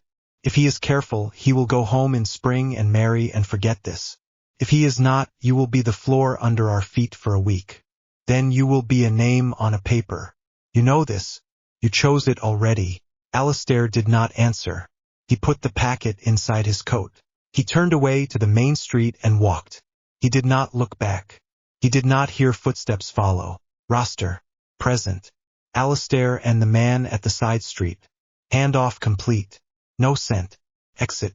Alistair to main road. The other into dark. The trio's room was quiet. Hermione slept on her side with the key on a string around her wrist. Ron slept in the chair with his head back and his mouth open a little. Harry sat with his feet under him on the floor near the window. He did not smell jasmine. He kept his hands under his thighs to stop a late tremor. He watched the moon make a thin bar across the floor. He counted how long it took to move from one crack in the stone to the next. He said the line once, then again. Rope not snake. He listened to Ron breathe. He listened to Hermione breathe. His breath fell in with theirs without effort. Quiet exhale. Audit beat. What is true? Alistair chose a side. He will bring numbers. The trio chose no tests for a night. The book remains locked. The key rests on Hermione's wrist. The chalk marks at the cottage still sit clean in the cold. Morning made the library windows sweat. The big clock clicked. Students shuffled past the arch with wet scarves and ink on their fingers. Hermione tied the thin keystring around her wrist and double-knotted it. She checked the latch on the small drawer. It held. She breathed once. Roster. Present. Hermione at the desk. Harry near the arch plates. Ron by the return cart. Doors shut. Curtains open. Pane covered. No scent. Ron stacked books and kept his eyes on the front door. Harry traced the brass with his gaze and did not touch it. Hermione wrote a date in the ledger and underlined it. A soft tap like a fingernail on glass came from the inner room. No one moved. Another tap. Then nothing. Hermione stood. She kept one hand on the desk edge and looked at both of them. Her voice was steady. No doors, no drawers, she said. We hold. The cloth over the black pane lifted at one corner. Not a wind. No draft. The corner rose the height of a thumb and stayed there. Harry felt Jasmine stir low, like a smell in the next room. He did not call it. He felt it anyway. He tightened his jaw. Hermione took one step toward the inner gate and stopped where the roster rule said to stop. She did not touch the wire. She looked at the cloth and spoke as if she were reading a label. Cloth corner raised. No source. No movement in the rest of the room. She made herself say the next line. I am not going closer. Ron moved into her eyeline and nodded once. He lifted the cart handle and set it down again to keep his hands busy. The cloth corner fell back flat. Hermione let out a slow breath. She turned to speak, mouth open. The bell on the front desk gave a single clean note without a hand on it. Hermione's eyes went out of focus for a half-second. Her mouth closed. Her hand, the one with the keystring, twitched and went still. She did not fall. She stood where she was, looking past the ledger at nothing. Harry was already moving. He reached her and took her forearm. Warm, pulse fast, eyes glassy and open. No blink. The keystring bit into her wrist where the knot sat. He thumbed it to make sure it held. Ron's voice came low and sharp. Say it. Rope not snake, Harry said. Jasmine rose fast and clean, hard enough to make his teeth hum. He put his shoulder against the thread of panic and made it stay small. Hermione did not blink. Her face made a small change, like a person listening to someone in the next room that she knew well and loved, and then she flinched in place and her nails bit her palm. Harry looked at the pane. The cloth lay flat. The room read normal, which meant it wasn't. He turned his head so only Ron would see his mouth. Not the pane, he said. He tapped his own temple once. Field is anchored in the air. Hermione made a small sound without opening her mouth. It sounded like a word caught in sleep. We do not touch her mind, Ron said. We do not, Harry said. We go where the field lets us. Ron nodded. He moved to the door and turned the sign to closed and slid the bolt. He came back fast. He pulled the chalk from his pocket and drew the square with a cross on the floor inside the desk. One at the arch, one at the inner gate. He said each mark out loud. He set a chair behind Hermione's knees so if she went loose she would sit, not fall. Audit beat. What is true? Hermione is caught upright in a field. Eyes open. No blink. Pulse fast. Key on wrist. Cloth flat. Doors bolted. Chalk marks set. No one else present. No scent beyond the first lift. Harry took Hermione's free hand and put it flat on the desk to steady it. He stood close enough that his shoulder touched her shoulder. Then he let go of the desk and let the jasmine come up just enough to find the seam. He did not push. He did not try to paint a new picture. He looked for what was already there. He found a slight warp where the air seemed to bend around her like heat above a stove. There, he said. Edge at the right shoulder. It wants us to reach. We do not reach. We step. Ron got in behind him and put 2 fingers in the back of Harry's coat at the collar. You don't go alone, he said. If you stiffen, I yank. If you talk to someone who isn't us, I yank. If you stop answering, I yank and shout. Harry nodded. He did not look down at Hermione again. He let his breath slow. He set one foot forward into nothing and felt the floor change temperature by a fraction and then return. No dramatic shift. No tunnel. No noise. The library stayed the library and then it did not. He stood in Hermione's parents' kitchen.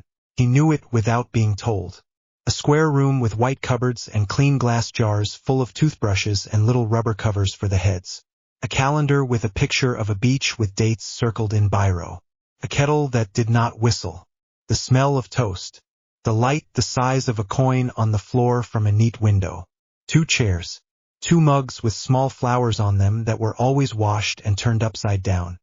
He had never been here and still knew it down to the way the chair leg had been mended with an extra screw that didn't match. A woman sat at the table with a magazine open and a hand on it. She looked like Hermione around the eyes. A man in a blue shirt stood with a bag for work. He had Hermione's mouth. They were both whole and alive and not aware of him. Their faces were gentle. Hermione stood in the doorway.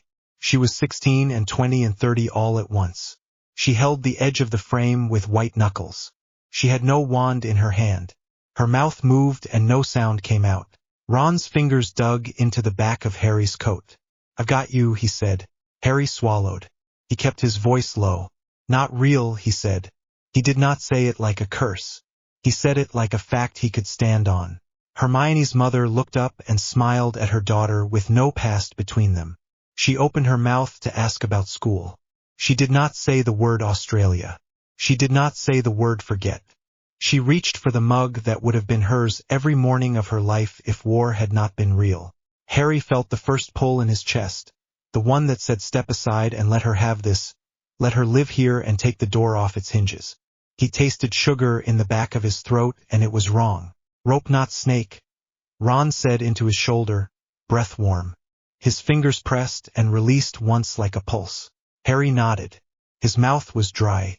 He did not speak to the people at the table. He spoke to the shape of the room. "This is a picture," he said. The words were a hammer tap to steady his own hands. "Picture, not house."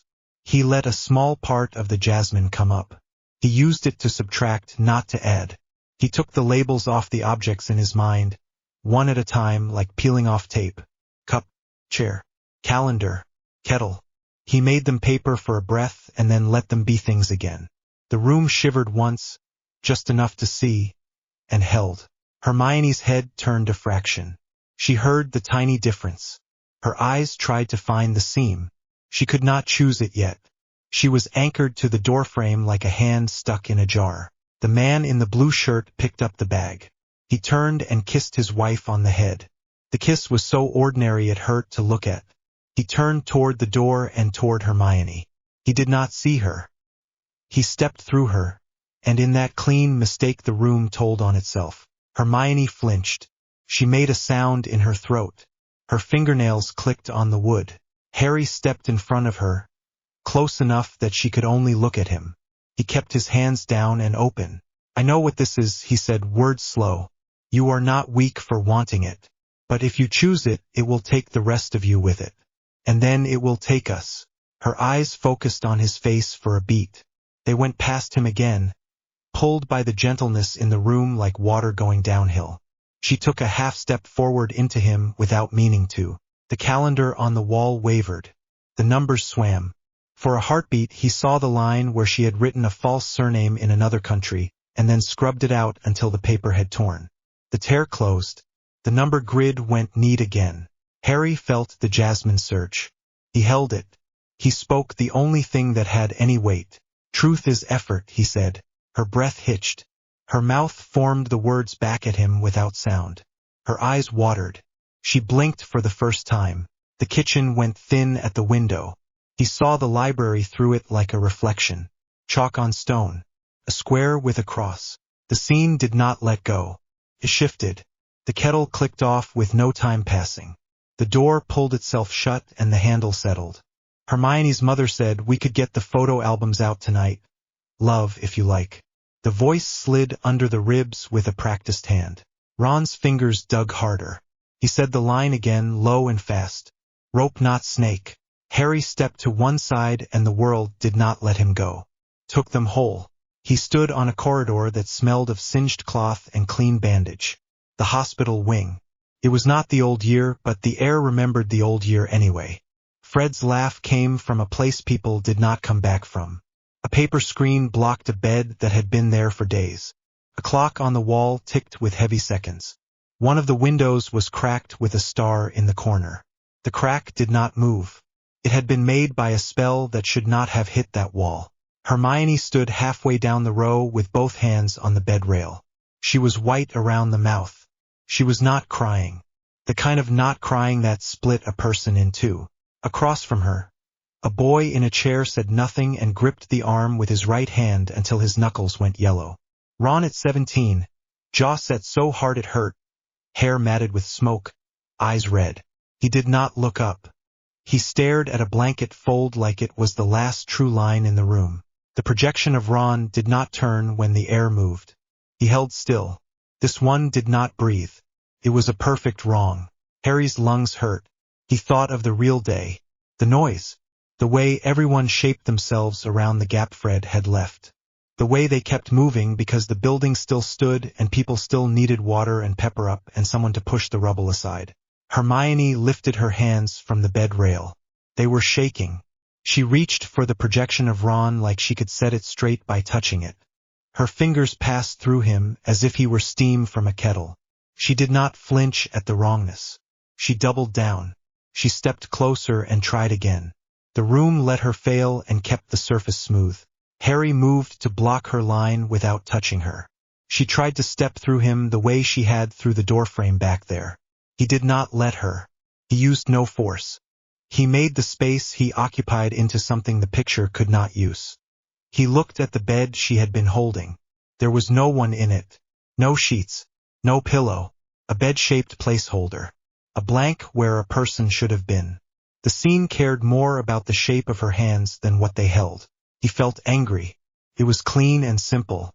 He used the anger to strip a label. Not real, he said again. Then he did the work.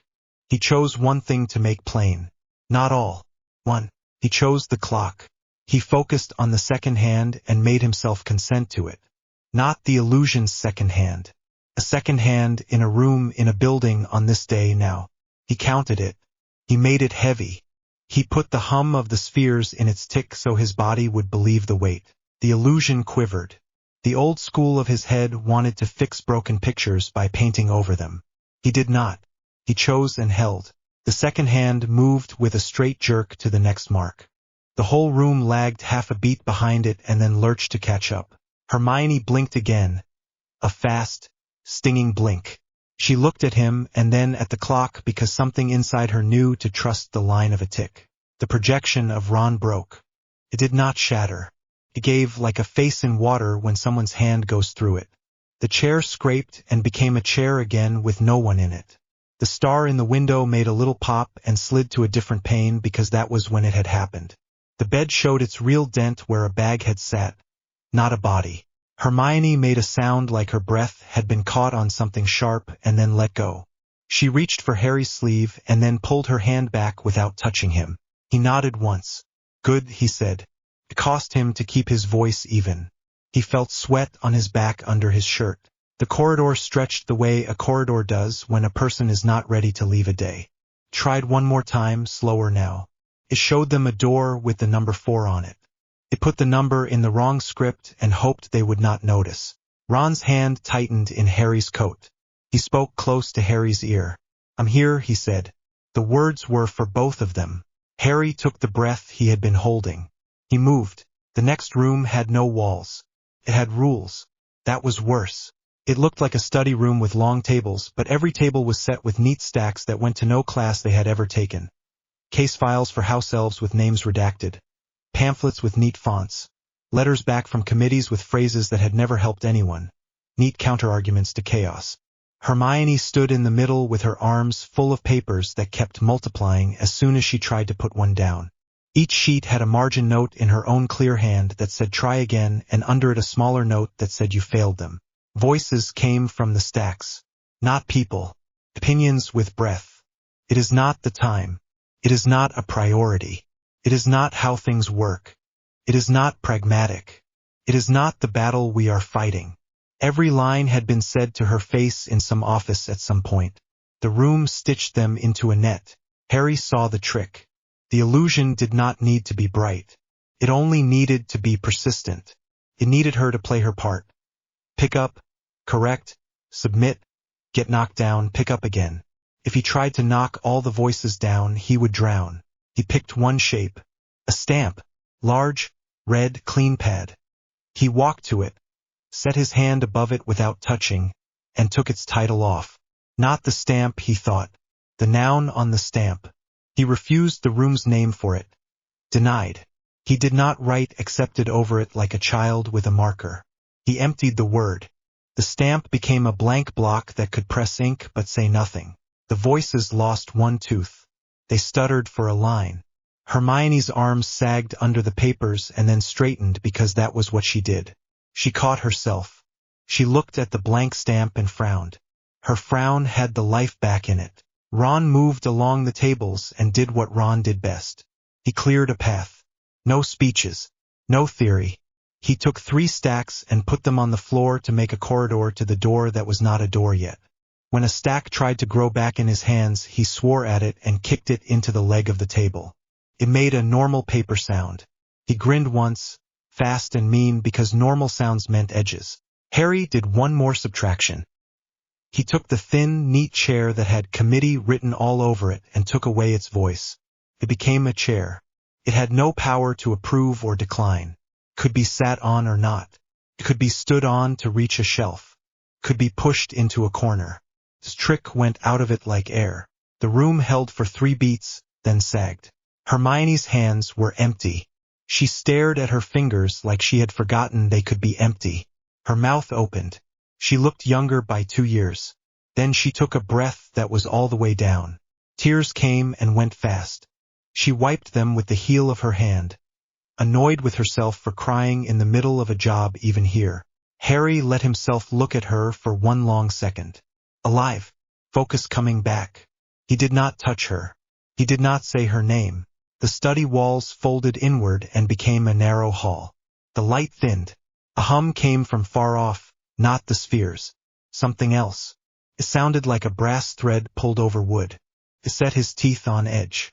Harry knew what came next before the hall finished shrinking. A figure stood with hands in coat pockets by a dark door that looked like no door in the castle. The figure's face was not lined with age. The eyes did not blink enough. The same calm from the dream. The same clean smell of paper and cold rooms. The weaver smiled without warmth. He spoke as if discussing a timetable. You do not have to fight me to keep her, he said, eyes on Harry. You only have to accept that comfort and clarity can be the same thing. You and I both know how tired she is of effort. Harry did not answer the man. He did not debate him. He did not give him a place inside his head to stand. He spoke to the hallway. You aren't a person, he said to the rules of the place low. You are the voice that says the easy thing inside a tired body. He took a small step closer to the door because the room needed him to give it substance to keep him. He gave it no such thing. He peeled the paint off the word the door had written on itself. Sanctuary. He let the wood stay wood. The weaver's outline fuzzed, then returned. He did not step closer. He tilted his head. He looked for the first time slightly interested. He held up a hand as if it weighed something. Without looking away from Harry, he snapped his fingers. The hall slid sideways. Harry stood in the corridor of the Department of Mysteries, the shiny one where you could see your face in the floor if you looked down. Doors with no names. The air a little too still. It pulled at a memory he did not want. Not the prophecy, not the fight, not the crash of shelves. The room wanted him distracted. It wanted him biting old hooks. Ron's fingers dug in again. Rope not snake, Ron said, voice rough. Harry locked his jaw until it hurt and the old memory passed like a cough he refused to let out. He lifted his left hand and made a tiny move like a person closing their eyes to blink. He did not close his eyes. He closed the corridor's desire to be itself. The floor went from mirror to stone. The doors lost their secrets and became doors. The weaver blew out a soft, amused breath through his nose. Enough for today, he said. His outline thinned as if someone had rubbed at a pencil line with their thumb. He stepped backward into the dark door that no longer said sanctuary and was gone the way a drawing is gone when the page is closed. The hum fell away. The hall showed them what it had really been the whole time. The space between the front desk and the inner gate. They were back. Hermione's knees unlocked. She sat hard into the chair Ron had set there at the start without seeing it. Her hands shook in small, mean tremors. The string cut a bright line into her wrist where it had held. Her eyes were open and wet and focused. Harry's breath came back like he had been under cold water. His shirt stuck to his back. His head ached in a tight, high band. He felt sick and did not let it come up. Ron slid a mug under Hermione's hands and pushed it until her fingers touched the ceramic. It was empty and still warm from someone else's tea. It didn't matter. The weight gave her hands a job to do. Hermione pushed her hair behind her ear with one shaking hand. She did not speak fast. She looked at the room like it might move again, and she wanted to see the first twitch. "I was in my parents' kitchen," she said. She sounded hoarse. She swallowed. "I stood in the doorway and could not cross it. Then the hospital wing. Then the committee room that wasn't. Then she stopped. She breathed. She set the mug down so she would not spill it." Harry sat on the edge of the desk because his legs did not feel like they were good for long. He watched her face for signs of the field still holding on. Her pupils were even. Her focus tracked. Her hands shook, but in the way hands shake after a fight, not in the way they shake before one. He kept it plain. "The Weaver built an anchored field and used your worst rooms for walls," he said. "We didn't break his rooms. We found the hinges and took 2 of them off. You did the 3rd by blinking at the right second." Hermione let out a sound that could have been a laugh if it had anywhere to stand. "I hate him," she said. Came out small. She rubbed her wrist where the keystring had cut. Then her voice steadied the way it does when she makes a plan out of broken parts. "Rules. Now." Ron pulled the roster book over and opened it to a fresh page. He wrote in block letters so his hand would not wobble. "No one stands within arm's reach of the pane even covered. We name the room and the exit out loud before we cross any threshold. We never enter a field alone. 1 anchor hand on a coat at all times. We carry chalk. We say the marks at every change. If smell spikes or sound thins, stop. We do not trust clocks unless we pick them. If Alistair or Percy walks in, we do not let them speak first." He slid the book to Hermione. She added without hesitation, "A dress rule. No one speaks to a projection by name. Presence lock. We count who is in the scene and repeat it every time it shifts. Spatial anchor every 300 words," she said, catching herself and changing the phrasing with a grimace. "Every few minutes we point at a thing and say what it is. Lamp, plate, shelf, chair." Ron nodded. He read the list back out loud. He said each bullet like a spell. Harry sat there and heard his own heart slow down to a normal rate. The room felt like a room. The chalk marks looked like chalk marks again. The smell in his nose was dust and wool and the inside of a book, not summer. He did not like the thought that came next. He said it anyway. "He picked you because you care without stopping," he said to Hermione, not soft. "If I had to build a trap for you, I would use the door you won't close." Hermione did not flinch from the line. She put 2 fingers against her temple for a second and then put her hand down. "I know," she said. The words sounded like an admission and a diagnosis. Then she looked at him with a sharpness back in her eyes. "He picked me because he knows you will follow," she said. He did not get a chance to make the other half of that sentence. Harry nodded. A small shiver ran in him that had nothing to do with cold. He looked at Ron. Ron's voice came flat and steady. The way he said things on the pitch when no one could afford to argue. "We do not make the big moves today," he said. "We send a line to Percy that the library will be quiet for an hour because a shelf fell. We keep the doors shut. We eat something warm. Then we write down what every room tried and what worked on it. Then we decide whether we sleep here or move." Hermione reached for the ledger, then paused and put her hand flat on the desk instead. "I do not trust my eyes yet," she said cleanly. "Will one of you write?" Harry took the pen. He wrote the facts in the hand McGonagall had liked because it was clear and unshowy. He did not leave space for poems. He wrote the parts that mattered. Time, signs, anchors used, subtractions done, what not to try again. He wrote the line that was hard to write. He can aim at the soft parts.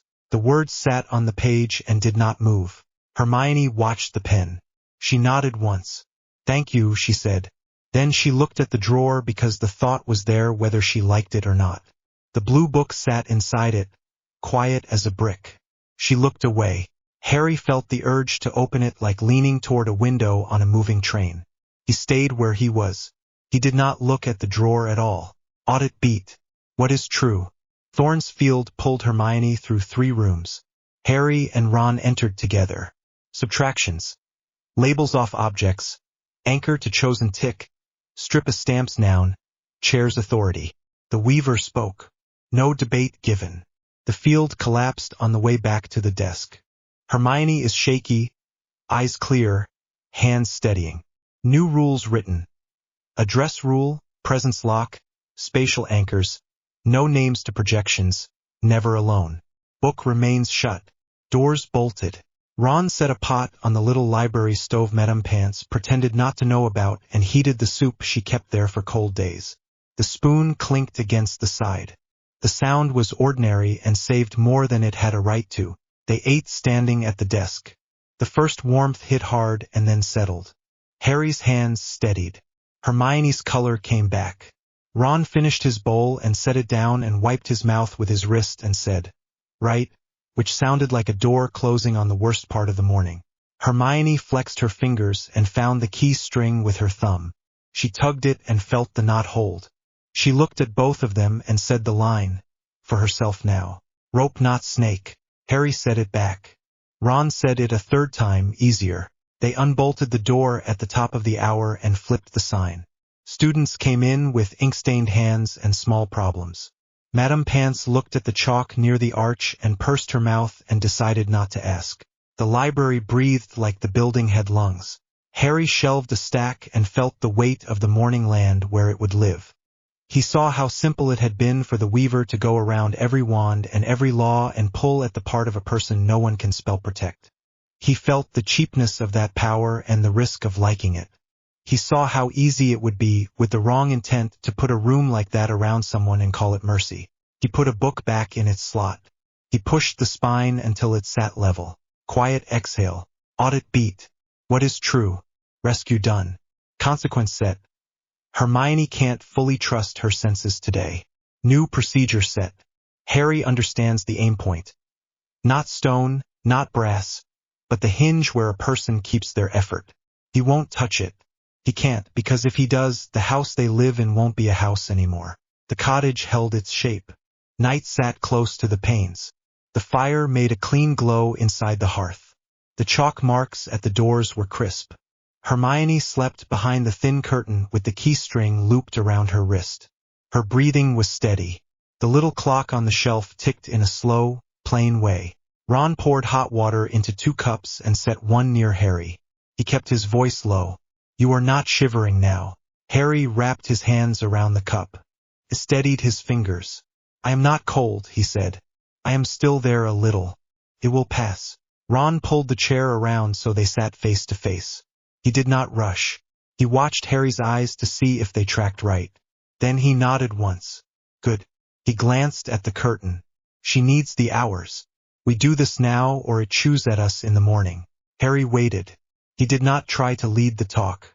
Ron set his elbows on his knees and locked his hands together. "I have said pieces of this in fights," he said. "I have said pieces in jokes so I could pretend I did not mean it. Today I am saying it plain. No noise on it. No hedge." He swallowed. "I love you." Harry stared at him. The words landed clean. No room changed. No scent rose. He felt his chest tighten and then open in a slow way that did not hurt. He spoke careful. "Say it again." Ron did not roll his eyes. He did not make it a show. He said it again. "I love you. I am not afraid of the strange parts. I am afraid of losing you to them. If this is real for you too, we hold it where the strange parts cannot reach." Harry put the cup down so he could use his hands. He moved 1 inch at a time until his knee touched Ron's knee. He kept eye contact. He kept breath level. "It is real," he said. "I love you. It has lived under other words for a long time. Today made me stop hiding it." Ron let out a breath through his nose. "Good." He held still. "Touch me with no pearl tricks. No warm yard. No soft door. Only your hand." Harry reached and placed his hand on Ron's cheek. Warm skin. Stubble. One small old cut near the ear. Ron closed his eyes for half a second and then opened them again. He took Harry's hand and placed it on his chest. Feel that. That is the pace right now. If it changes and I did not move, you tell me. It beat hard and steady under the shirt. Harry swallowed. He nodded. Ron leaned in. He did it slow. Their foreheads touched first. Then their noses. He paused. He waited for a yes. Harry gave it. Yes. They kissed. It was simple. No noise in it. No scent in it. They both pulled back a little and checked each other's faces for any sign of wrong. They kissed again. Longer. A hand in hair. A thumb under a jaw. They stopped before breath got ragged. Ron rested his forehead to Harry's for a moment. He did not close his eyes this time. There. He smiled. Small. We build from that. Harry nodded. He let his head fall back against the chair. His cheeks were hot. His palms were damp. He felt very awake and also tired in a clean way. The fire ticked. Rules, Ron said. I want them said out loud so we can point to them later. Harry sat up. Say them. Ron counted on his fingers. We never use the scent when we are touching each other. We never use the yard trick to smooth hard talk. If the weaver plants something in this space, we do not try to clean it with magic. We step back and check names, places, exits. You tell me if you want me to stop. I tell you if I need air. None of that needs a magic test. It is our mouths. Harry looked down at their hands. He laced his fingers with Ron's and checked the fit. Good, he said. At one.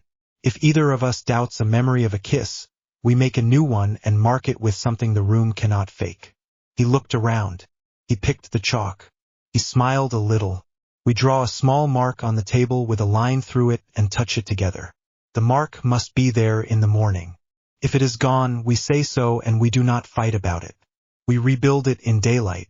Ron grinned for real now. That is the most Harry thing you have ever said. Do it. Harry took the chalk from the shelf. He drew a short line on the table near the edge and drew a smaller line crossing it. They both pressed a fingertip to it. They held there for a count of 5. They let go at the same time. Hermione stirred behind the curtain. The key string clicked against the headboard. She did not wake. Ron glanced at the curtain and lowered his voice again. I will sleep in the chair. You take the floor by the hearth. Clothes is good.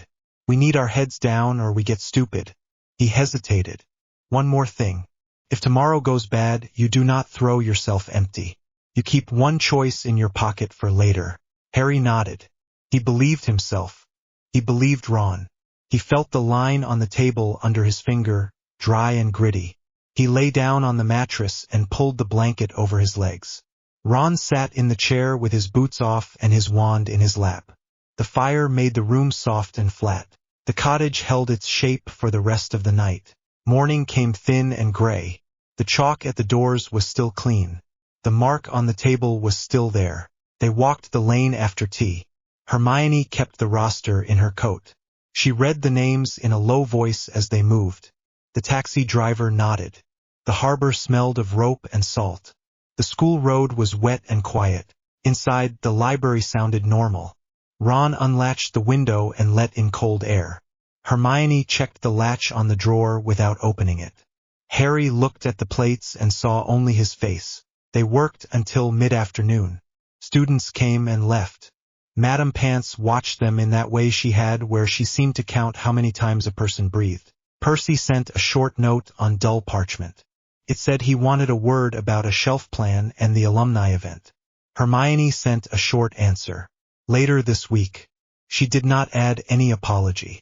Near closing, Alistair Finch appeared at the arch. He had the wooden case under his arm. No escort. No folder. He looked like a person who had walked a long way and used the walk to make a hard choice. He stopped 3 paces inside the room. He kept his hands open and visible. He spoke with no edge. I am here to ask and not to force, he said. I have the device. It will not touch minds. It will throw a pattern at the air and ask it a question. I want to do it with no one else here.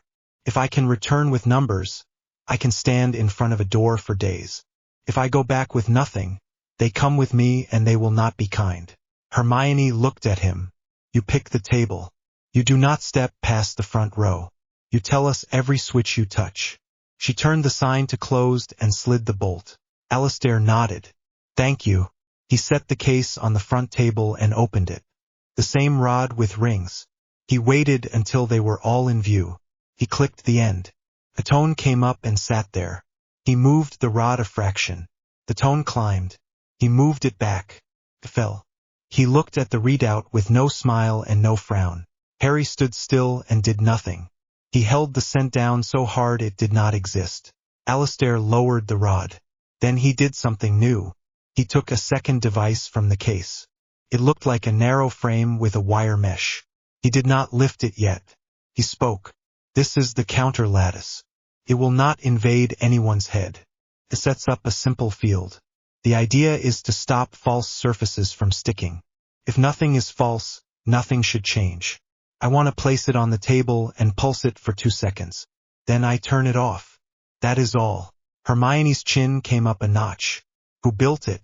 Alistair did not blink. A friend. Old department. He kept his face smooth. Harry saw the small tell in his throat when he swallowed. He believes he can keep us in one basin. Harry's skin felt tight. He heard his own heart as if it were next to his ear. He wanted to refuse. He also saw the other path. Alistair would return with a team. The team would bring a stronger version and a warrant. Ron's voice cut across the thought. One condition, he said. You pulse it while we stand where we stand. No one sits. No one moves. If anyone feels sick, you stop and you do not argue. Alistair nodded once. Agreed. He set the frame flat on the table and pressed 2 switches. The wire mesh hummed. The air above the table wavered in a slow, steady way, then held. It looked like heat over a road, only tight and organized. The tone was low and even. Harry felt a pinch behind both eyes. He breathed through it. His vision sharpened in a wrong way for a second, then steadied. He kept his hands loose. Alistair watched the dial. Nothing moved. He started to turn the switch off. The mesh clicked. The tone jumped a note and held. The frame brightened along the edges. The air snapped. Harry's stomach clenched like he was falling inside his skin. His knees loosened. He grabbed the table and held on. Ron swore. He stepped forward. Alistair flinched and reached for the switch. It did not respond. The tone climbed again. Hermione's eyes went wide. She reached for the frame and pulled her hand back before touching the mesh. Harry's vision split into 2 identical rooms and then into 3. He forced his eyes on the line of the chalk mark he had drawn on the table last night. He could not see it in the double picture. Panic pushed. He tasted metal. Alistair stared at the frame and swore under his breath. It is bleeding power from the rod, he said. That is not in the spec. He tried the switch again. The frame held. Harry heard a new sound under the tone. It was thin and fast and carried a shape he knew. The weaver had his hands on this from elsewhere. The device was a handle. The friend in the old department was not only a friend. Harry felt his own internal map slide. Spheres, thresholds, clean edges. He reached for the scent to anchor himself and hit a flat wall. The lattice stripped every invented surface. His tricks had no grip. Ron grabbed Harry's coat with both hands and braced his feet. I have you, he said. Stay with me. He set his body weight as if pulling against a rope that could burn his hands. He did not let go. Hermione went for the drawer with the key on her wrist. She stopped with her hand on the pull. She looked at Harry. He shook his head once. No, not that now. Alistair slammed the case shut and used it as a shield while he reached for the back of the lattice. He found a hidden switch and flicked it. The frame stayed bright. The tone jumped again. He looked up at Harry for the first time since the pulse. His face was set. This is a net neutralizer, he said. It should not cut you. It should only take the glue away. He said it like he needed it to be true. Harry tasted bile. He swallowed it down. His voice came rough. It is not only your hand on it. Alistair looked at the dials. He swore again. He yanked the power lead out of the back. The frame stayed bright. The tone did not change. He stared like the laws he counted on had shifted 2 inches to the left. The floor under Harry's boots took on a tilt that was not real. His legs told him to fall. He refused. His breath went thin. He pulled air in through his nose and counted. 1, 2, 3. He found Ron's pulse in his own hands and made it a metronome. He spoke. Truth is effort. Ron repeated it. Truth is effort. His voice was steady. He pulled. Harry's feet found the floor again for a second. Then the tone climbed and the lift hit him again. Hermione moved fast. She snatched the chalk from the shelf and drew a cross on the table edge under the frame. She slapped her palm on it and left dust on her skin. She held her hand up to Harry's eyes. See this? Dust. Shape. My hand. She pressed the chalk into his fingers. Draw on me. Harry took the chalk. His fingers shook. He drew a short line on the back of Hermione's hand and a small cross through it. He did it slow enough to feel scratch and drag. The line stayed. The cross stayed. He breathed. He focused on the grain of her skin under the white. He found a place to stand. The tone faltered by a hair. The frame flickered. Alistair shoved his hand into the mesh to kill it and screamed when it burned him. He pulled back with a blister rising. He shut his mouth on the next sound. He looked at Harry with a kind of raw honesty that left no room for title or job. "I am trying to stop a break," he said through his teeth. "You have to give me a place to put this. Tell me what stops it." Harry's head pounded. He thought fast and plain. The lattice was not listening to him. It was listening to a pattern outside the room. The only control he had was consent. He could not build a surface to fight it. He could remove a consent it depended on. He spoke to the part of himself that reached to make fake edges safe. He told it to stand down. No surfaces. No warm yard. No soft walls. He made his body a room with bare stone. He chose one fixed thing only. Ron's hands on his coat. The lattice tone stuttered. It dropped one step. The double image narrowed to a smear. He clung to the one fixed thing. He lowered his head and let his muscles shake because he was done fighting that with tricks. Hermione saw it work. She stepped between Harry and the table and blocked his view of the frame with her shoulder. She spoke in that direct classroom voice that never broke. "Count this. My height, my hair, the shape of my nose, the shape of my hands." She listed simple facts that had no glamour in them. She kept going. The tone climbed and dropped, but it failed to get a handhold on her words. Ron hauled Harry backward one step at a time toward the inner aisle. Alistair reached again for the frame and finally found a catch that let the mesh collapse into the housing. The tone cut off. The sudden quiet rang. Harry fell to one knee. He did not vomit. He swallowed it until his throat burned. He pressed his palm to the floor and felt stone. Cold. Smooth. Real. They stayed in place and counted breaths. 5, 10. The room steadied by degrees. Alistair's face had gone gray. He held his burned hand under his armpit. He stared at the inert frame. "That was not its design," he said. The words had no force now. Hermione rounded on him. Her face was white with clean anger. "Who sent you that box? Say his name in this room." Alistair looked at her. He did not speak for 2 full seconds. Then he said it. "Thorn." Silence held. Ron did not let go of Harry's coat. He looked at Alistair over Harry's shoulder. "If you come back with that in a different box, I will throw it into the river," he said. "I will not ask permission. You can write that down and file it." Alistair lifted his good hand with the palm out. "I hear you." He did not try to defend himself. He looked at Harry. The look was not cruel and not soft. "I believed this would steady the basin," he said. "I did not plan to hurt you. I did hurt you. I am sorry. I am not done trying to keep us on one floor. I will not walk in with a team if I can walk in alone. That is the best I can give."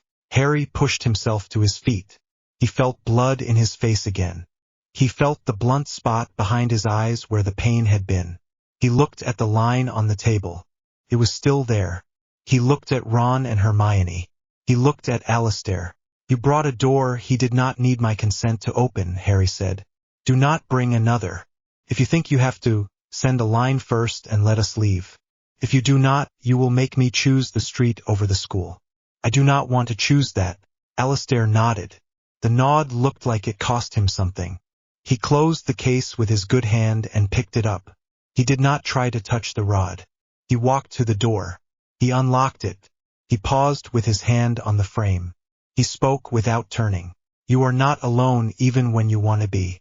Remember that before you take the last step. Then he was gone. They stood in the quiet. The lamp hummed. The little clock on the shelf kept its pace. Hermione fetched a tin and a clean cloth and wrapped Alistair's burn in her head without him. She set the tin aside and turned to Harry. Sit, he sat. Ron took the chair next to him but kept touching his sleeve every few seconds because it kept his hands steady too. Harry let himself lean into that touch. Hermione checked his eyes with her fingers. She nodded. Pupils even. Track is clean. She held out her hand. Chalk. He gave it back. She drew a small line on the inside of his wrist and across through it, then did the same to Ron. She did not speak while she did it. When she finished, she spoke. We go to the cottage when the light fades. We sleep in the same room again. In the morning we write down what happened and send Madame Pants a note about a burst wire. Then we make a new plan. Harry nodded. He reached for the table edge. His fingers found the mark they had made last night. He set his finger on it and left it there until his breathing smoothed. Students knocked. Hermione flipped the sign for the last hour and told Madame Pants there had been a small test of a lamp. Madame Pants glared at the inert frame and made a small noise and did not ask. They got through the hour on muscle memory. Books, names, shelves, small problems. Ron laughed with a girl about a broken index card and made the sound normal on purpose so the room would remember how to be a room. At dusk, they left by the side door and took the bus 2 stops because the street felt safer than the lane for a few minutes. The cottage opened for them the same way it had in the morning. The chalk at the door was still clean. The line on the table was still there. They ate soup again because it was warm and simple. They did not talk much. The fire settled. Hermione wrote 3 lines in the roster and closed it. Ron stood and rubbed the back of his neck. He looked at Harry. He wanted to smile and could not find one yet. He pointed at the table mark. Still here. He put his fingertip on it. Harry set his finger on it next to Ron's. He felt the chalk. He felt the wood. He felt his own pulse. He waited for the easy lift of relief. It did not come all the way. A cold thought slid in under the door. The weaver had been inside a field this morning. He had reached into a box and changed its rules. He had made a thing glow with no lead. He had used an instrument to strip away the parts of Harry that knew how to make safe edges. He could build a moment and thread it into a day. Harry's stomach turned. He swallowed. He looked at Ron. He heard Ron say, "I love you" in the clean room last night. He felt the kiss. He felt his own yes. He looked at the line on the table. He pressed harder. He spoke in a low voice so Hermione would not wake. Tell me one thing from last night that no one else could fake. Ron did not flinch. He thought for 3 seconds. He smiled now, small and sure. When you kissed me, you missed my mouth a little on the first go and hit my cheek. You made a face. You do that when you think you have broken a rule. He shrugged. I liked it. That is mine. He tapped his chest. He tapped the chalk. I know the room could paint a picture. I also know the room does not know your small faces. Harry's throat went tight in a good way and then in a scared way. He nodded. He kissed Ron again. No tremor in it. He pulled back and touched the table mark with 2 fingers. He did not speak for a full minute. The fire made a clean sound as a log settled. The wind clicked once on the latch. The chalk at the door stayed crisp. Harry lay down on the mattress. He looked at the line on his wrist that Hermione had drawn. He breathed in through his nose and out through his mouth until the shakes left his hands. He stared at the ceiling until the plaster lines stopped swimming. He closed his eyes. The thought did not go. It sat there. It asked the same question in the same voice. What if the weaver had touched the hour before the lattice? What if the confession had a thread in it that did not belong to them? What if the kiss was clean in his memory because that was the neatest place to set a hook? Harry swallowed. He did not move. He did not wake Ron. He did not try to solve it with tricks. He held the 2 facts he could stand on. The chalk mark was under his finger when he made it. The line on his wrist felt dry under his skin. He would build from those in the morning. He kept breathing. He listened to Ron breathe. He listened to Hermione shift and settle. He let the hours go by in order. Quiet exhale. Rain did not fall. The streets said it was raining anyway. Audit beat. Present. Harry, Ron, Hermione at the mouth of Diagon Alley by the Owl Emporium. Exits. Leaky Cauldron behind. Nocturne left. Gringotts steps ahead. Anchors. Bronze lamppost. White crack on the third cobble. Shop bell over flourish. Ron touched Harry's sleeve. Rope not snake. Harry nodded. Truth is effort. Hermione pulled her hood up and kept her wand low. Students ran past with heads down, hands over bags. None got wet. None left footprints in the slick that wasn't there. The alley stretched. Then it snapped back. Then it stretched again. A line of ministry coats came in tight formation from the Gringotts end. Alistair Finch walked in front. No helmet. No shout. His burned hand was bandaged. The wooden case hung at his side. 2 oars carried short rods with mesh heads. Smaller than the lattice from the library. New build. Hermione's voice stayed level. Presence lock. Us 3, 5 oars. Finch. Crowd behind us moving to the pub. No civilians between. Alistair stopped at the lamppost. He lifted his empty hand. Harry. I asked to talk first. Ron's jaw flexed. You brought boxes again. A high hum leaned into the air from somewhere behind the oars. Not loud. Enough to make teeth ache. The not rain brightened. Harry did not look at the case. He looked at Alistair's eyes. You are not alone in your own plan, he said. He kept it plain. Alistair's throat worked. I know. He turned his head half a thumb. The 2 with the mesh heads took 1 pace forward and knelt. A grid shimmered low, then flattened against the stones like heat. The street behind Harry changed without moving. Signs doubled. Numbers on doors shifted font. A copy of Madame Malkin's blinked on top of a poster. The poster blinked back. The weaver was in the wires and the stones. Ron shifted to Harry's right. Hermione took Harry's left and set her shoulder against his. They formed a tight line. Alistair's voice carried. The counter field will scrub false surfaces. If nothing is false, nothing moves. I do not step closer. I do not let them step closer. You do not cast. We wait and watch what holds. If it holds, we write a rule that saves lives. The hum climbed by a hair. The rain that wasn't there made little rings that did not spread. The lampost's shadow lengthened toward Harry's shoes and then went the other way. Harry set his eyes on the white crack in the cobble. He counted the 3 chips around it. He used the count like a pull-up bar. He felt for the jasmine and hit a wall. Fine. No tricks. 1 anchor. Count. The 2 mesh heads pulsed. The hum steadied. The alley cleared for a breath. The poster became 1 poster. The sign became 1 sign. People at the far end looked like people again. Then the air over the grid warped. The mesh did not brighten. It thinned. The hum split into 2 notes. The second note moved in a pattern too fast to track. Hermione's hand closed on Harry's sleeve. He felt her nails. She spoke fast, eyes on the street. He is using their net as a stick. He is tapping the surface himself. It is not a scrub. It is a pry. Alistair heard her. His mouth went tight. Power down, he said to the 2 on the mesh. The rods clicked. The grid held and kept humming anyway.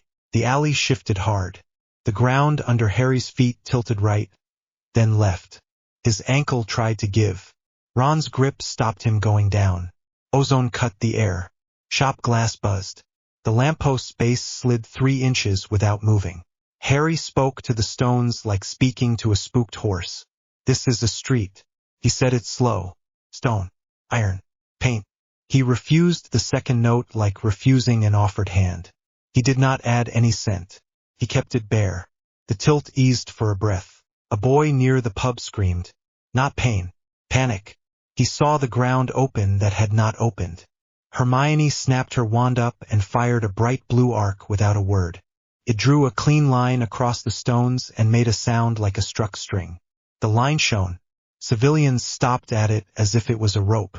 They stayed behind it. Good. Ron pointed with his chin. Left roof. 2 shapes not reflecting right. Harry saw them. Figures in coats with no weight on the tiles. The weaver's eyes or his hands. He shut them out. He could not spare the fight up there. One anchor at a time. Alistair moved his right foot back a half step. He did not lift the case. He pitched his voice to Carrie. This is what happens when this spreads. Ground you cannot trust. Doors that lie. I am trying to pin a corner so the rest stops tearing. Ron's reply came quick. Then stop letting him hold the other end of the pin. A pane burst at Flourish with a flat pop. A rain of glass fell and hit the ground with no sound. It turned to paper on the stones. The paper said, in neat black type, stand down. The letters bled and ran and settled again. The hum rose. The white crack under Harry's shoe blurred and split. Panic pushed in at the edges of his skull. He pulled one breath in and one out and put his foot on the crack like he was stepping on a rung. He felt the cold through his soul. He believed that feeling. The crack resolved. His stomach dropped and settled. Presence lock, Hermione said, loud. Us 3. 5 oars. Finch. 2 shapes on the roof that do not bend tiles. No new bodies. She ticked it off like a clock. The weaver spoke from nowhere and everywhere in Alistair's voice. There is a faster way than effort. The voice was easy in the ear. We can take the weight from you. 1 basin. 1 smooth surface. No fall risk. Harry kept his eyes on the crack. He did not answer the voice. He did not give it a wall to bounce from. Alistair flinched. That is not me, he said. He raised his voice. Kill the field. Now. The 2 with the mesh yanked power again. Nothing changed. 1 smashed the head against the stones. It shattered and turned to ash that blew in a wind that did not touch hair or coats. The ground near the lamppost went soft like bread. The iron sunk a thumb's width. Ron swore. He pushed Harry toward the wall to get them off the soft patch. Hermione fired a tight cutting charm not at the ground but at the hum itself, like slicing a string you can't see. The hum dipped half a step. A shop sign flickered and held. An oar at the front. A woman with a scar on her jaw. Raised both hands, palms out to her own team. Hold. She was scared and professional at the same time. She did not want to set this off. Good. Alistair took 2 slow steps forward, empty hands still up. He stood inside the throw of the lamppost light. He looked older by 5 years than he had at the library. Harry. I need you to stand your tricks down, he said. If you keep using them while this grid is live, we make a tear. I am asking, not ordering. Harry did not move his feet. Not using them now, he said. That is the point. His breath misted in the air even though the rain was a lie. The weaver changed the street in a quiet way. Children cried behind the line Hermione had drawn. An old wizard tried to cross it and could not find his feet. Every face looked a half-inch wrong like a mirror warped. It smeared the eye. Ron leaned in. Your choice, he said. He meant the big one. To end this fast with 1 heavy move. To turn the alley into a clean stage and push everyone into a safe pocket. The wrong kind of safe. No.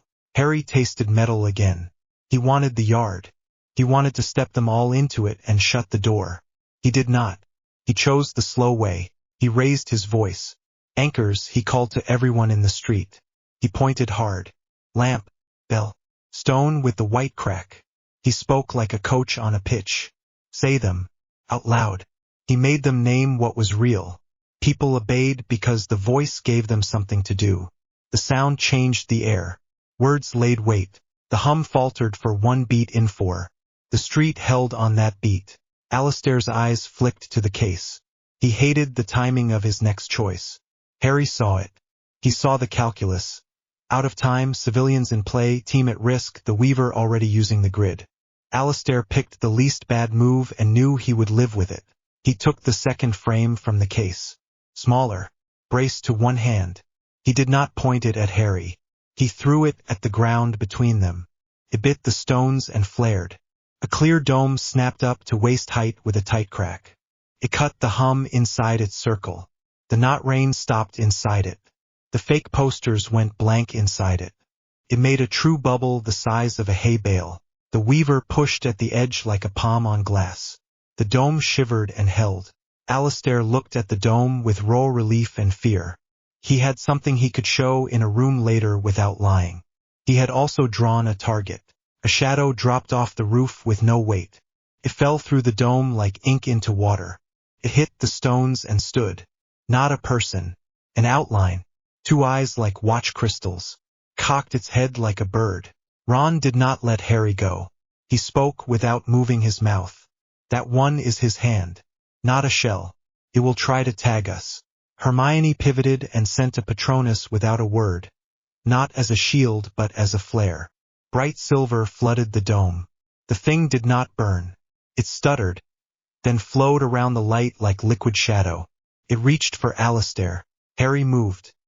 He stepped into the dome on the heel of the light, shoulder to shoulder with Alistair, and made his body a wall. No perfume, no yard, no pictures. He did one subtraction. He took the word touch away from the thing's reach. Its fingers passed through his coat as if through cold smoke. It recoiled a fraction. He kept that subtraction tight and small so the dome would not buck. Alistair stared. He had not seen Harry use nothing like that. He had no word for it. The shadow cocked its head the other way. It leaned. It tried again to take purchase on a mind, any mind. Harry picked the smallest lever he had, his own name for himself. He refused the thing that name for 3 heartbeats. No label, no hook. The shadow slipped on him again. Ron dragged one of the mesh rods with his boot to the edge of the dome. He jammed the head under the lip and flipped it on for half a second. The hum kicked. The shadow stuttered. Hermione cut the power with a flick. The dome held. The shadow turned to Alistair again. It reached once more, fast. Harry chose. He did not cast. He did not paint. He spoke to a single hinge inside Alistair Finch. He saw it at once, clean as a mark on a map. The need to be the man who held the door and kept the water out. Not glory. Responsibility. A whole life trained into one sentence. I stood where it mattered and did not lie. Harry touched that hinge with the smallest possible pressure. He did not change it. He set a picture on the hinge like a coat on a peg. A hearing room with honest faces. A bench without tricks. A clerk reading out a line that said his name and the word right. The team safe. The city quiet. Not grand. Enough. Alistair's breath hitched. His eyes went wet without tears. His shoulders dropped half an inch. The panic line in his jaw unclenched. He looked at the shadow and did not flinch. Thank you, he said. It sounded like a person whose sentence had ended. Harry felt the catch take. The picture settled into place and made a room around Alistair that no street could shake. It was clean and soft and exactly what the man would choose if given one day to rest. The perfect redemption. The trap. Mercy, Ron said under his breath, not judgmental. He knew what it was. He kept his hand on Harry anyway. The shadow tried to tag Alistair once more and slid off the comm like a hand off glass. It turned its watch crystal eyes toward Harry and tilted its head. Then it stepped backward and fell through the dome floor without sound. The hum outside the dome climbed again. The street doubled at the edges. Hermione's line in blue still glowed. People behind it clung to the hard words they had named. Alistair swayed and sat on the stones inside the dome. He stared at nothing. His face was calm and young in a way that made Harry's stomach twist. He would stand watch in that room forever and feel finished. He would not move to help when the next crack came. Harry's throat burned. He swallowed. He kept his feet. He had done it. He had crossed the line and he knew it. Ron tightened his grip once. We come back for him, he said. He named the debt out loud. Harry nodded without looking away from Alistair. Yes. A shout split the hum. Not a stranger. Ron. From the other side of the dome. Harry spun. Ron was where he had been a second ago, outside. Hermione was at his back. 2 men in black coats had come up the alley from the pub side without weight on their feet. Not the ministry. Wrong walk. Wrong shoes. Thorne's crew or his shells. They had a frame like a picture frame with no picture. They tilted it. The air behind Ron bent. It looked like a door but had no hinge. Hermione fired a hex at the frame. It absorbed the spell with a clean click. The air behind them thickened. Ron shoved Hermione out of the line and slammed his shoulder into the nearest coat. The man slid like an eel and set the frame level again. The door that was not a door steadied.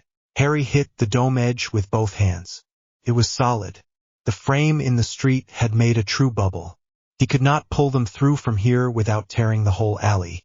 He could not build the yard without the hum noticing and turning it inside out with everyone still in it. Ron caught Harry's eye across the space. He did not look scared. He looked busy. He shouted the one line that mattered. Truth is effort. Hermione grabbed Ron's sleeve and threw one last charm at the ground. It flashed a white cross at their feet. Anchor. Then the two black coats shoved the empty frame forward and the air bent and swallowed them both. The door shut with no sound. The hum dropped back to its first note like a hand had left a wire. The dome let go. Fell flat with a clap. The false rain stopped everywhere at once.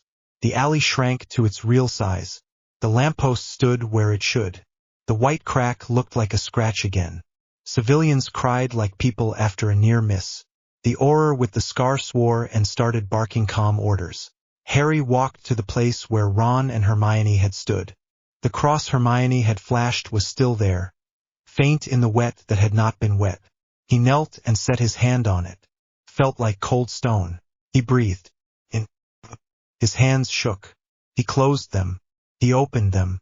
He wiped his face with the sleeve of his coat and tasted dust. Alistair sat inside the dead dome. He stared at a point no one else could see. He looked relieved. The Weaver's voice came from the space where Ron had vanished. Not loud. Close. Come alone, it said. It gave a place. A real place. A warehouse at the river with a broken clock on the roof. Midnight. It hummed once in the air and was gone. Audit beat. What is true? Street reset. Civilians safe. 2 shells taken ground. Ron and Hermione taken through a false door with a true edge. Alistair set in a mercy and locked. Dome inert. Meshash. Anchors held. Harry is on his feet. He has a place and a time. Harry stood. He looked at Alistair. He looked at the cross on the stones until the line steadied. He spoke to the scarred Auror. Get him out of the circle and into a bed with someone to watch him. Do not touch his mind. If he smiles at a wall, you leave him to it. If he tries to stand, you hold his hand and tell him the hour. If anyone brings a frame into your building, you burn it in the street. She looked at his face and did not argue. She signaled 2 officers. They lifted Alistair under the arms and spoke to him like a tired man, not a prisoner. He smiled at nothing and went with them without a fight. Harry checked his pockets. Chalk. Wand. The tin Hermione had used for burns. He closed his hand on the chalk until it bit. He touched the white cross again with 2 fingers. He said the line Ron had thrown across the space like a rope. Truth is effort. He turned toward the river. The not rain had stopped. The stones were dry. The bell over Flourish rang once in the small wind. He walked. He did not build the yard to save time. He took the street in order and counted the cracks as he went. Cliffhanger. The room told on itself every 10 seconds. You had to watch. Presence lock. Ron, Hermione. No guards inside. 1 door with a round window. 1 camera eye in the corner that blinked too slow. Light from a strip that never hummed. Floor smooth, not stone, not wood. A table bolted to the ground. 2 chairs. Hermione kept her palms flat on the table, so she could feel the tiny lift whenever the picture slipped. Every 10 seconds the right front leg of Ron's chair scraped a fraction. No sound. A slide you felt in your bones. That was the seam. Ron tapped 1 knuckle on the table twice. Rope not snake. She nodded.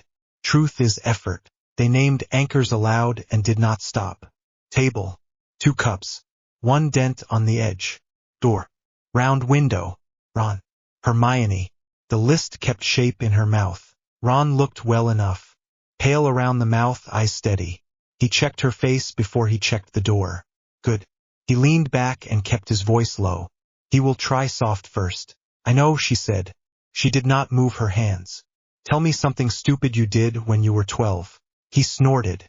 I thought the night bus had a toilet that emptied straight onto the road. I would not use it for 3 stops. Fred told me that. I believed him. Hermione smiled, small and honest. Thank you. Mine.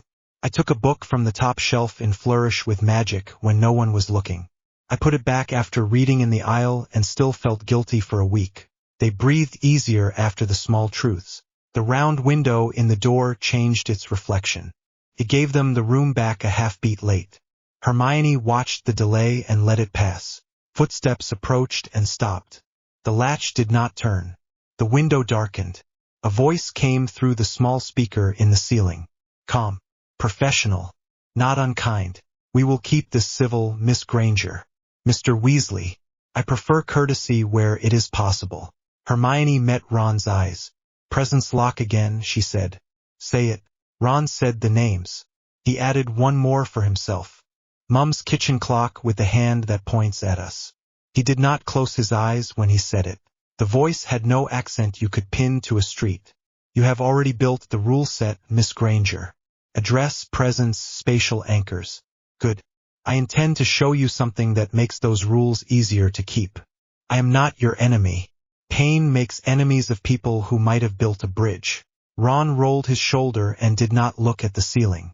When someone talks like a pamphlet, I look for the price on the back. The door opened without anyone touching it. Dr. Silas Thorne stepped inside and let the door close behind him. He kept his hands visible. No wand. No rod. A narrow man in a neat coat. Dark hair cut short. A face that would disappear in a crowd. He pulled the second chair out and sat, leaving the table between them. He looked at the corner camera and blinked. It went dark and stayed that way. Presence lock, Hermione said, calmly. We do not speak to projections. He inclined his head slightly. Then I speak first and you judge weight. He looked at Ron for a beat, then at her. He sat very still and did not try to fill the room. He broke the quiet in a straightforward way. I was an unspeakable. You know this. I worked on perception. You know this too. The day the ceiling came down in the ministry lobby during a drill, a child died because two officials each saw a different corridor. Neither of them were wrong.